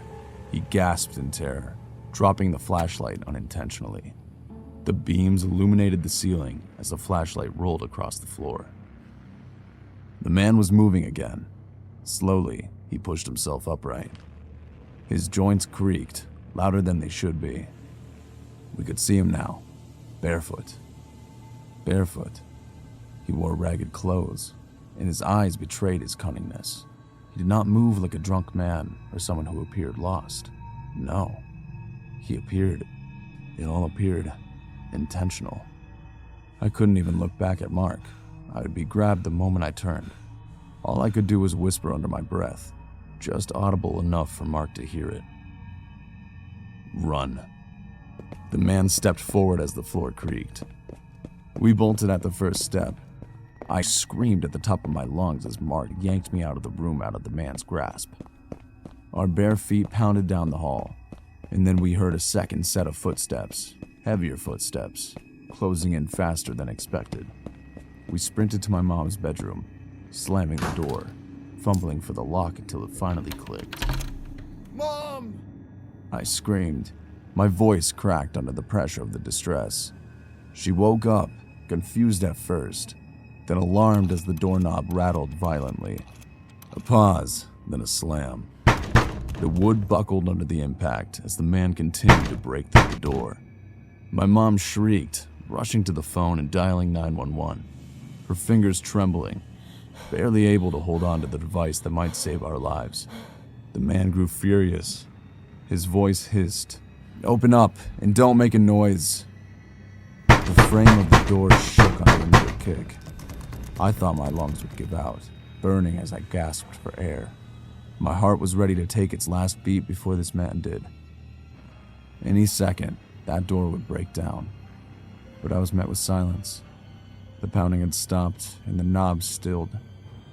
It was just the distant howl of the storm in the room now. Minutes crawled by, and the man was nowhere to be heard. Soon, the red and blue lights pierced through the window, sending a sensation of hope. The police officers swept through the house immediately after we let them in and told them what had happened. When they looked, however, no one was there. Upstairs, the window was wide open in the room, and snow pelted across the carpet. I traced the snow until I saw something on the fogged glass. 2 words, written backwards so they could easily be read from the inside. It was smeared with a finger, and all it read was, "Don't tell." In my late teens and early 20s, I was friends with a girl named Lucy. She was a very lonely kind of girl whose parents were, well, honestly, really shitty parents. Her mother was verbally abusive and her father really couldn't care less about anything. Because of the lack of love in her life, Lucy searched through dating sites for love and comfort from strange men, and she was not afraid of meeting them face to face, even if they've been chatting only for a few days. My friendship with Lucy was a strange one. Found her quite annoying sometimes, but I always felt awful for her because of her loneliness and lack of friends and love in her life. Sometimes I really didn't want to hang out with her, and some days I would accept her offer to hang out. When it was just her and me together, she was normal and okay to be around, but also very appreciative of having someone giving her attention. We had a small group of friends, and she would try to get all of us together as often as possible, and honestly, the whole group together was really quite fun. When we were all together, Lucy was very hyper, and you could just tell that she was happy to be around people who didn't insult her as her mother does. Suddenly, Lucy tells us that she has a boyfriend. We were all surprised because we knew she met a lot of guys online, but we had never heard her say she was dating someone. A few days later, she sets up a day for our friend group to meet Trevor. None of us were looking forward to it because we thought he was going to be like all the others, a temporary boy toy. When we met him, we all felt awkward. He barely spoke a word, and he wouldn't look directly at any of us at all. Lucy would try to be funny, but he would just give her dirty looks. Needless to say, we thought he was a weird one and could tell he didn't care much for her. As the days went on, Lucy kept telling me how much Trevor did not like me. This was weird because nobody ever disliked me. I'm always polite and respectful, and I smile a lot at everyone. But for some reason, he didn't like me. She kept saying he thinks I'm using Lucy for her money. Not sure how he thought that, since I paid for everything for Lucy. To keep this piece of the story short, I think he was trying to find reasons to convince her to get rid of me. I got a terrible vibe from Trevor. He dressed like he didn't care about life, never smiled, didn't shake our hands when first meeting us. He stank of weed, and he really had an overall uncomfortable feeling about him. After months of Trevor trying to convince Lucy that I am a terrible friend, and she would not hang out with me anymore, she started to do as she said. She would start to hide me from him. If she and I were together and he would call her on her phone, she would lie and say I wasn't there. If she was with a group of friends, he would have her swear I wasn't there. When he was going to be joining the group on an outing or just hanging out at her place, she would tell me I couldn't come. Lucy will do whatever her boyfriend says just to keep pleasing him so she doesn't lose him. Now here's where it gets scary. Lucy calls me one day and says she wants me to come hang out at her place. I agreed. She came to pick me up, and we went to her house and watched TV for a bit. We then decided, since it's a nice day outside, we could take her 2 dogs for a walk to a nearby park and would later return to the house to have lunch together. While at this park, she receives a phone call. Now, let me say that Lucy is not a private person whatsoever and has never ever walked away to answer a phone call until this day. She walked far enough away that she knew I would not be able to hear anything she said. That was suspicious to me, but not enough to question it. The call ends and she begins walking toward me with a look on her face as if she's trying not to smile. She tells me, "So, I need to bring you home now."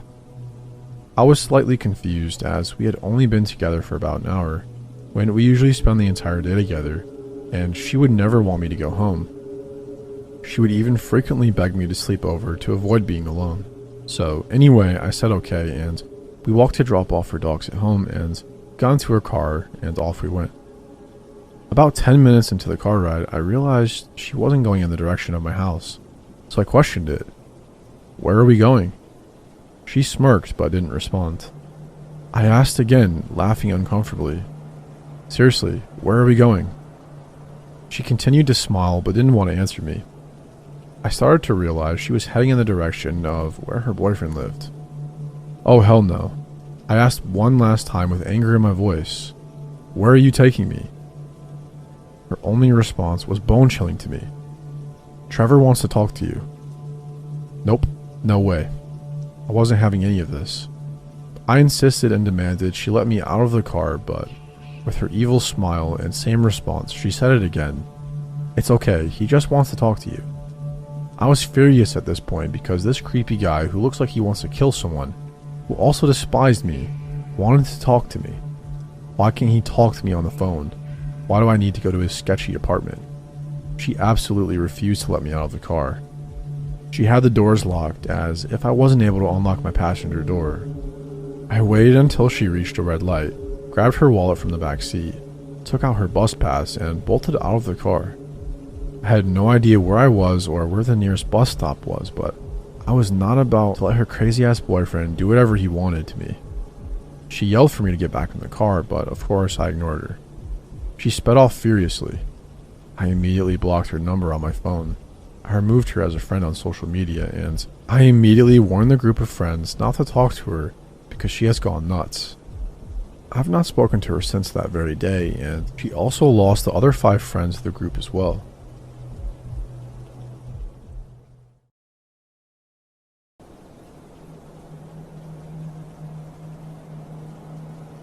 This happened a few years ago when I was around 20 or so.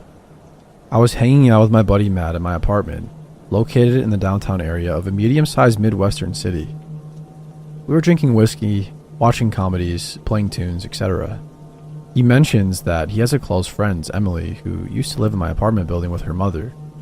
She now lives across the street from me, and he thought it would be a swell idea if we met, because apparently we are very similar, and I was single and ready to mingle at that point in my life. He rings her cell and tells her to come by to my place. She arrived at the apartment, and I instantly became fond of her. She was hilarious, very pretty, and a musician just like me. She was around 30, or about 10 years older than me. My friend Matt was 35.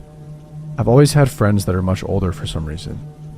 We played songs together and laughed hysterically for hours. Matt decided to go home, leaving us two alone. We chilled for a little while, ended up making out, and I got all of her contact info before she told me she's going home and that we should meet up soon. Over the next few weeks, we developed a strong relationship and we hang out almost daily. I would throw some pajamas on and walk across the street, and we'd get wasted and watch movies. It was awesome. After arriving home from my 10-day trip to New York City, things got really weird. The day I returned, she asked if she could come over, so I unpacked my stuff and then told her to stop by. She rings the buzzer, takes the elevator 7 floors up to my apartment, and lets herself in.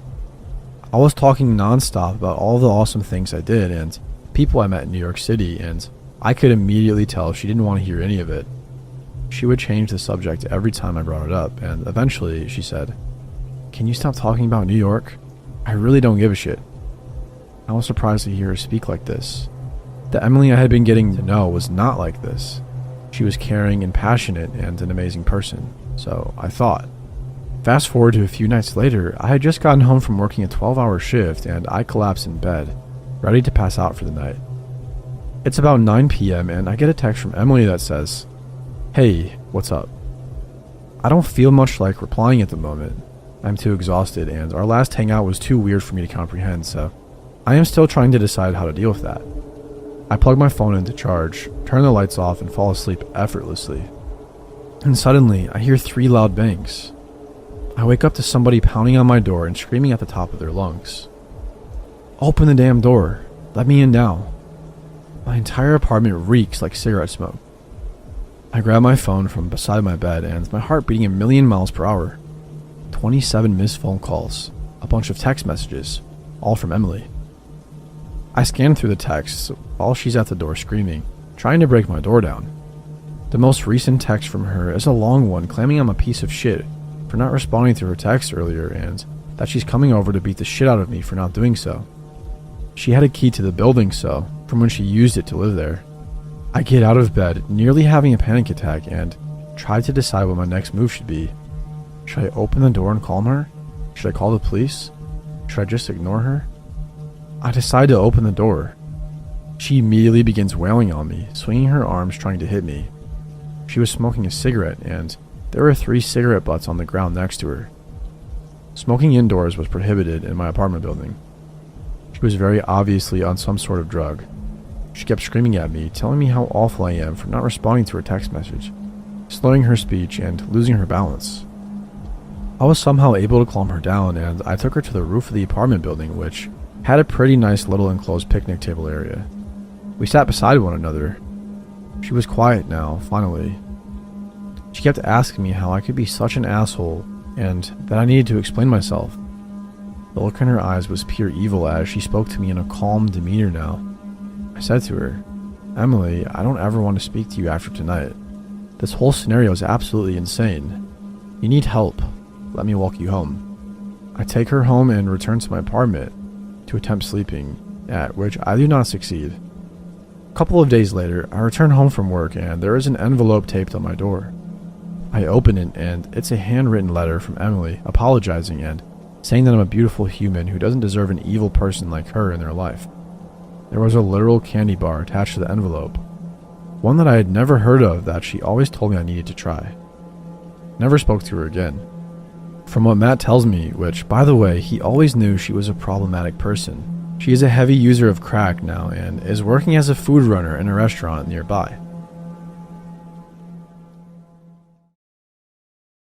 I worked as an infrastructure manager in the corporate office of a minor retail chain about 14 years ago.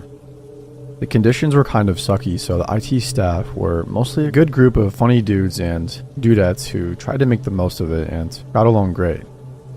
The software development lead was a pale, pudgy mid to late 30s guy named Philip. Philip had an untreated condition that caused him to compulsively lie constantly and without hesitation. Not little lies, big ones. Straight-faced. No matter what the topic was, he would add in. Sometimes we would bring up subjects to see what he would say. It didn't matter if it was one-on-one or in a car with four bros. He did it all the time. Since a common drinking thing with friends is asking me to list Philip's lies around the fire, I'll just rattle off some for context. A mouse was getting into his cupboards. He taught it to talk by using M&Ms as positive reinforcement. He got his high school marching band signed to a record contract. He could kick 90-yard field goals, but NFL teams passed on him because he had 3 heart attacks. He was a sole survivor of 2 plane crashes. Once, he stole a fire truck to put out his neighbor's bonfire because smoke was getting in his house. When he took it back, he parallel parked it, and they were so impressed they offered him a job. He was tired of his computer crashing, so he hacked into Microsoft and fixed their source code. He built a model rocket at science camp and landed it on the moon. He was disqualified from the Moto X Big Air competition at the X Games for getting into a fight. He ripped up his diploma and gave his high school principal a tombstone piledriver off the stage during graduation. He used to do falconry, but with bald eagles. As a kid, he was some sort of encyclopedia brown for the FBI or CIA. Said he had multiple #1 hit songs, popular video game premises, and the entire concept and name of MySpace came from a notebook he had stolen from his car. You get the point. It was weird. It was also stuff like, "Sorry, I'm late getting back from lunch. Some guy tried to rob the grocery store, so I jumped across the register and choked them out. They wanted me to stay and talk to the police, but I was worried he would press charges when he woke up." I know this probably doesn't have the impact it should, but it's hard to explain how odd it is to have like a 40-year-old dude in a nice shirt and tie tell you that when he test drives a car, he takes it to his place where he can do a backflip in it, saying he only buys cars that survive the backflip, and that's how he ended up with a Hyundai you're sitting in. It sucks the air out of the room, like when someone is yelling on the subway. Once, one of the owners called me and said, "None of you guys were around, so they sent that Philip guy to help me. Never let that guy anywhere near our suite again. He's messed up." No idea what happened, but I heard it had something to do with Babylon 5. Anyway, the other guys would sort of egg him on at times. I honestly didn't. I felt really bad because I would think about if he knew he was doing it, when he was doing it, and how that made him feel. Like, "You are doing it again, Philip." Perhaps knowing he might not get away with it this time, or it was one more thing to keep track of in the lexicon. What I was pretty firm about was that nobody was going to call him out on it. Mostly because I didn't know what he would do, but also because I didn't want to work in an environment where every day was some bullshit argument, and it wasn't really fair to him. He couldn't help it. I made sure every new hire knew the rules. I had been there for about 3 years and never had any sort of untoward interactions to him or about him. If anything, I was overly empathetic of what it must be like. All we truly knew about him was he lived in a mobile home on his family's property, which had a giant fountain from a Vegas casino in it because he knew a guy who dismantled one and smuggled it to him. And he had married his wife when he was 31 and she was 16, which required parental consent in our state. She had rented an office in an insurance company to convince him she too was in her 30s. Big, weird, eventful jump forward. One day, Philip was sitting in the developer suite and out of nowhere said, "Hey Ricky, another developer, check this out." He had a picture of himself with guns and tactical gear. He said, "I asked for the Cho VTech Shooter Special. Tomorrow, I will be dead. He's been trying to steal my power. You may want to call in sick." I was thankful with everything in my body that Ricky just said, "Cool man," then got up, went straight to legal and reported it. Philip got let out in handcuffs and termed. He obviously wasn't held too long for threats. The police told me to keep my doors locked and my curtains closed until it all blew over. I cleaned the garage out so we could park in it and limit the time exposed outside. It was a tense few months for my girlfriend and I. It was well known that I used to have to go into work super early to cover for my engineers on Fridays, before anybody else was there, just me in a big empty parking lot. I remember thinking on every drive over that it was likely my last day on Earth and how I just hope I don't hear anything first before it happens. When I closed on my first house, I teared up a little bit. People thought I was being sentimental, but I was thinking about how Philip, finally, doesn't know where to find me. It kind of messed Ricky up and he soon quit. I once asked him what made him report it in spite of the normal stream of we were all used to, and he said, "This guy was talking about power like he was Skeletor or some shit." Ricky's on my Facebook feed constantly with very angry and opposing political views as me, and I've never put that dude on snooze once. I'm thankful for anything he has to say. As a weird follow-up, I met the guy's cousin a few years later.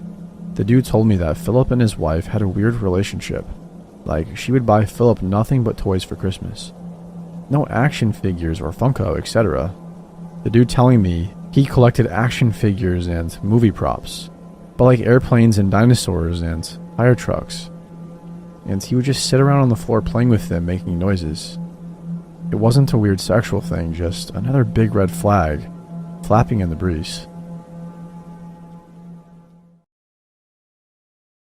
Some nights just never seem to go away, no matter how much you tell them to leave. It's like they stamp themselves into your memory. People notice the burns but never know the pain as if it were their own.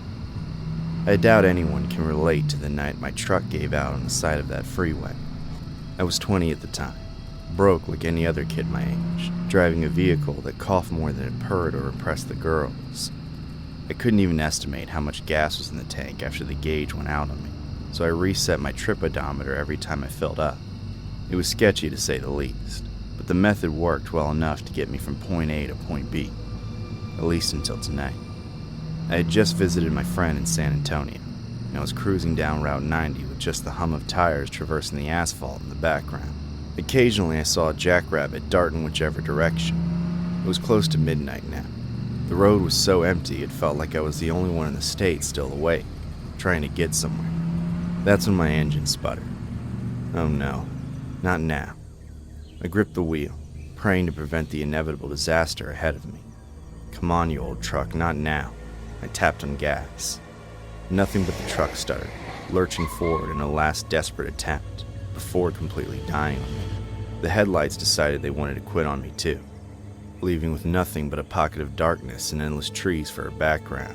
Then I tried my next logical course of action, my phone.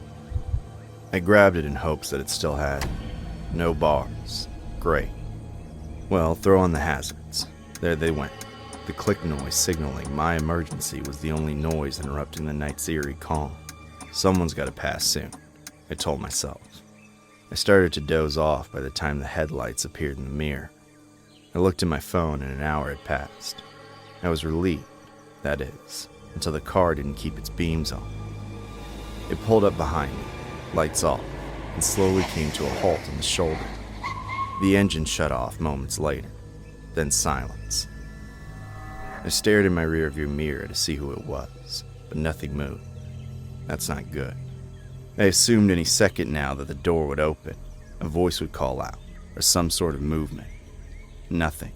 Just a black truck sitting too close for comfort and an occupant who had yet to reveal themselves. After waiting for 10 seconds, curiosity got the best of me. That, and the desperation of the situation. I stepped into the cold, yelling out, "Hey." I could hear my voice carry in the distance. No response. I got closer. I was committed by now. The truck grew larger as I approached, but I still couldn't get a picture of the figure inside. The voice would call out, or some sort of movement. Nothing. Maybe I should have just stayed inside. Finally, the door creaked. A tall, broad-shouldered man emerged slowly from the vehicle, stepping outside without a sound. From the glow of my hazards, I could see his wide grin. He finally asked, "You all right, buddy?" "Ran out of gas," I responded nervously. "That's a shame." His smile started to send alarm signals shooting. "Give me a hand with something, would you?" The request wouldn't be a problem under normal circumstances, but considering my truck no longer worked, my phone had no service in the middle of the night, with a mysterious man who's now asking for help. Calm, yet some sort of ferocity tempered underneath the surface. I hesitated. "I don't think I can." The man chuckled softly, as if my response wasn't a genuine answer. He tilted his head, then demanded suddenly, "Empty your pockets then." "What?" I knew something was wrong, but what were my options? There was no one around, and I didn't know whether this man had a knife or a gun in his pockets. I didn't have any weapons, and at this point, I'm considering going back to my car and locking it. My chest is clenching at this point. "Empty your pockets," he repeated again, only this time his smile widened. He got closer. This was all spiraling too fast for me to process. The trees were too still, the night too quiet, and that grin, that stupid, terrifying grin. This could escalate in moments. And then it did. The man lunged at me, his smile dropping pretentiously. He made an attempt to grab me as his voice dropped to a rumble. "Don't make me hurt you." I didn't take any chances to find out what the man wanted. Adrenaline kicked, and I did the only thing I could do to survive: escape. I darted from the asphalt into the trees, my sneakers seeming to cut off my circulation.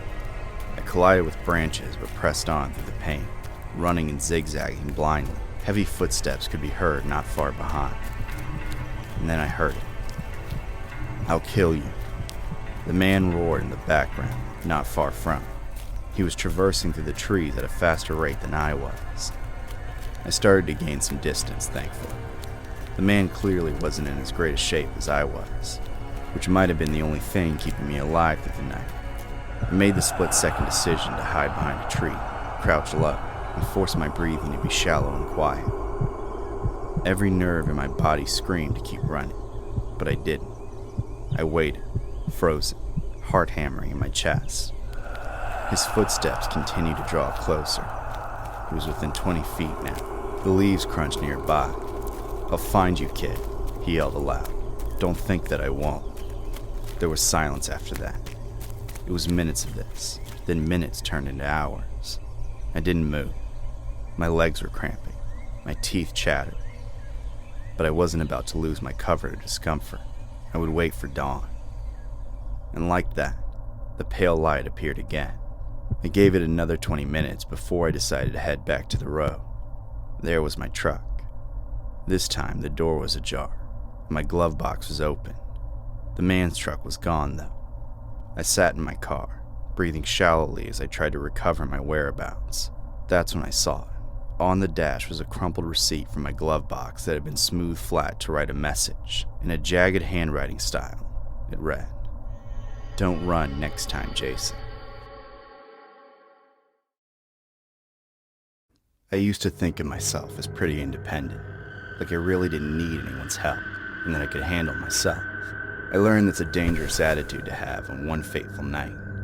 I was 19 at the time, and school just got out for winter break. To dodge the traffic, I typically drove late, and it was close to midnight when I left the campus. Nothing much to see on the highway. A few red taillights disappearing into the distance. Nothing much but my thoughts, and I like it that way. Just the windows cracked, the cold December air keeping me awake, and music low to set the mood. And then, about an hour in, I see that the gas light came on. I normally didn't care if the light came on because I wasn't going far, only this time I had to make it back home from school, and the needle sank faster than expected. I couldn't believe it. The engine coughed one more time, then it died. I pulled my car over to the shoulder, my headlight shone against the endless tree line in front of me. I grabbed my phone as anyone would in the situation, only I had no bars. Come on, come on. I raised my phone to the windshield. Still no bars. How about outside? It was freezing. But I reached for the sky, and still nothing. Well, I don't have a choice. I can try to walk to the nearest convenience store, but it looks like it's a mile out. I'm not risking it in this weather. Maybe I'll just turn my hazards on and fog up the cabin of the car in the meantime. Someone's got to pass soon. Lo and behold, 40 minutes before someone finally showed. The headlights were what woke me from my stupor. At first I was excited. A dark sedan pulled up right behind, its tires crunching the gravel. And then my chest knotted as the driver opened the door. It was a man, middle-aged, with thin hair and glasses. He casually waved in my direction like he was trying too hard to play it cool. He called out, "You alright?" By now he was approaching my car. I barely peeled the window down, just enough to say, "I ran out of gas." His smile told me something was off. "Sorry to hear that. Gas station's about 10 minutes from here. Hop in. I'll give you a ride." What do I do? I need a ride, but not from this guy. Well, I didn't have any signal. It's the middle of the night, and it's below freezing. Do I really have a choice? I decided to lock my car and follow him as he guided me to his vehicle. It smelled like mildew in his car. Gross. There was a child's car seat in the back. What the? It was filthy, with the strap frayed and sticky, along with something dry. There was a stuffed bear in the back seat, lying upside down with one eye missing. "Sorry about the mess," he responded hastily. I couldn't say much. I just nodded, buckled my seatbelt, and prayed to God that he drove to where he said we were going. We pulled back onto the road as his headlights passed through the trees, providing silhouettes in the background. The man tried to engage in small talk, asking where I was from, what school I attended, and what I was majoring in. He kept asking question after question, but the silence made him uneasy. That's when I heard something I can't unhear to this day. It was a faint thump from behind us. It was the asphalt, right? A pothole. But I looked quickly and found no potholes that could have made a sound like that. The man suddenly elevated his voice when the sound went off, talking in tangents as though trying to distract me from what I just heard. And there it was again, another thump. Only this time it was louder. What was that? It sounded like a muffled cry. I could feel the knots in my stomach. I looked at him as if he would somehow reveal my suspicions. His knuckles seemed to tighten on the steering wheel, and his jaw clenched, even as he maintained a smile. It's like he was hoping I didn't notice. There it was again. It wasn't a bump. It wasn't the road. It was a voice. A high-pitched, desperate voice, screaming from the trunk. I couldn't believe what I was hearing. I froze. I panicked. This man could be a psychopath, and I'm in a moving vehicle with him. I had no other option but to pretend like my suspicions weren't glaringly obvious. The man didn't seem to notice, but said in a strangely cheerful tone, "Almost there. Should be a couple minutes." I slowly moved my hand toward the seatbelt latch, using my peripherals more than anything else to watch if this man made any sudden movement. I was afraid he could hear my heartbeat by now. The vehicle began to slow down, and the road widened as we approached a small intersection, the red light stopping our progress. The car reached a halt for the first time, and I knew this may be my only opportunity. All I can think is instincts in that moment. I didn't have a plan. I didn't know what would happen next, but I yanked the buckle free, shoving the door open, and bolting into the below-freezing night. The man lunged across his seat, as if he too instinctively knew what I would do. His fingers grasped my sleeve, but I pulled away in time to escape into the night.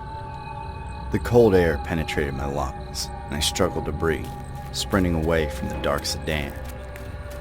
I was stunned to see the headlights of an oncoming truck blaring its horn at me. That didn't stop me as I saw a gas station ahead. I couldn't be more ecstatic to see the neon buzzing over the windows, knowing somebody in there had a phone. I crashed through the doors and immediately shouted in the store, "Call the police." The clerk at the front froze for a moment before reaching to grab the phone. The officers arrived on the scene shortly after, but it was too late. The sedan was already gone. They took my statement, including every shaky detail I could muster amid my flustered state. They put out an alert to apprehend the vehicle matching my description. They found the sedan hours later, abandoned behind an abandoned warehouse just 2 towns over. The trunk? Empty. There were no signs that anyone had been inside. No damage of any sort. No blood. As if it never happened.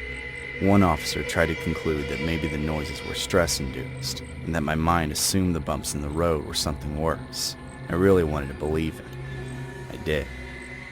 I tried to shake it off as best as I could. But then a week later, I got a text. My phone buzzed in response to a message from an unknown number. All it read was, "You shouldn't have left." It was a few months into my gap year, and I was on the way to a friend's house to crash for a few days. The plan was to rest, then take the coast all the way from coast to coast. It was nearing nightfall, and I was driving down a long open road. I hadn't seen any houses or gas stations for nearly an hour when I noticed my gas was nearing empty. I was sure that I had just filled it up at the last station, only 50 miles before, but before long, my engine started to go out, and I came rolling to a stop on the side of the road. When I got out of the car, I noticed that something had been spilling under my car the entire way. It was a long line of what smelled like gas. It must have been a leak. There was no reception that far out, so I sat on my hood and waited for someone to come by. It didn't take long before a beat-up Ford truck pulled up behind me. After a moment, I realized it looked familiar. The truck had been at the same pump as me when I got out to get some water. The window rolled down, and there was an older man with a weird, leathery face. He smiled at me and asked if I needed any help. It was pretty unsettling, but I didn't have any other choice, so I thanked him and got in. His car smelled like cigarettes and moldy bread. The man said he would take me to the nearest gas station to get a gas can and bring it back to my car. He kept looking over at me the entire ride, sneaking glances at my legs, so I pretended to be asleep while keeping my eyes slightly open. The guy must have bought it, because when we got to the nearest station, he blew right past it. I started to panic a bit. I thought about confronting him, but I knew he was too big to fight. Luckily, we were coming up on a rest stop about a half a mile away. I opened my eyes and told him I had to pee. He said that he'd stop at the next place, so I crossed my legs, winced, and told him it was too late. He'd have to pull over or I'd make a mess of his car. The man frowned and sighed, but he gave in and pulled over. The second we came to a stop, I sprinted out of the car and into the woods off the side of the road. He shouted after me, but I couldn't hear him. The bushes were scratching at my legs, but I didn't stop running. The rest stop was close enough that I could see the lights. My phone had died by that point. I wiped away the tears and gasped for breath as I made it to the rest stop parking lot. The lot was completely empty, other than one nice sedan. There was light coming from inside the sedan. I figured it was a phone, so I ran and banged on the window. The guy from earlier was nowhere to be seen. I think he gave up once it got too risky for him. The phone light shut off, and the person inside rolled down the window. It was another man, but he was a lot cleaner than the last guy. When he saw the state I was in, he got out of the car and asked what was wrong. I stumbled over my words, trying to tell him about what happened, and asked him if I could use his phone to call for help. He told me I could, and that he'd get some water and a blanket from the back of the car so I could calm down. While I stood against the door and shivered, he stepped out of sight and opened the trunk. While waiting, I glanced into his car. There were a pair of binoculars on the passenger seat.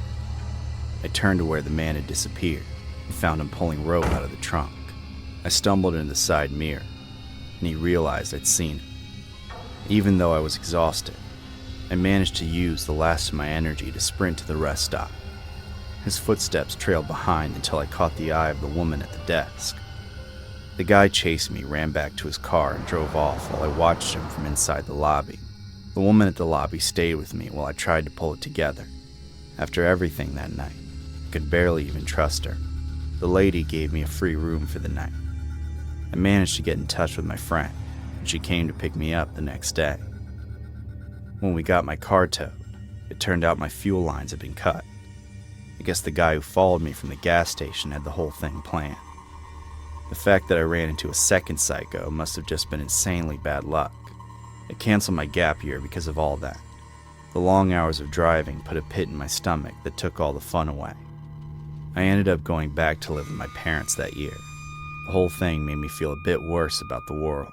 I can't believe enough people like that exist that I could run into two of them in one night.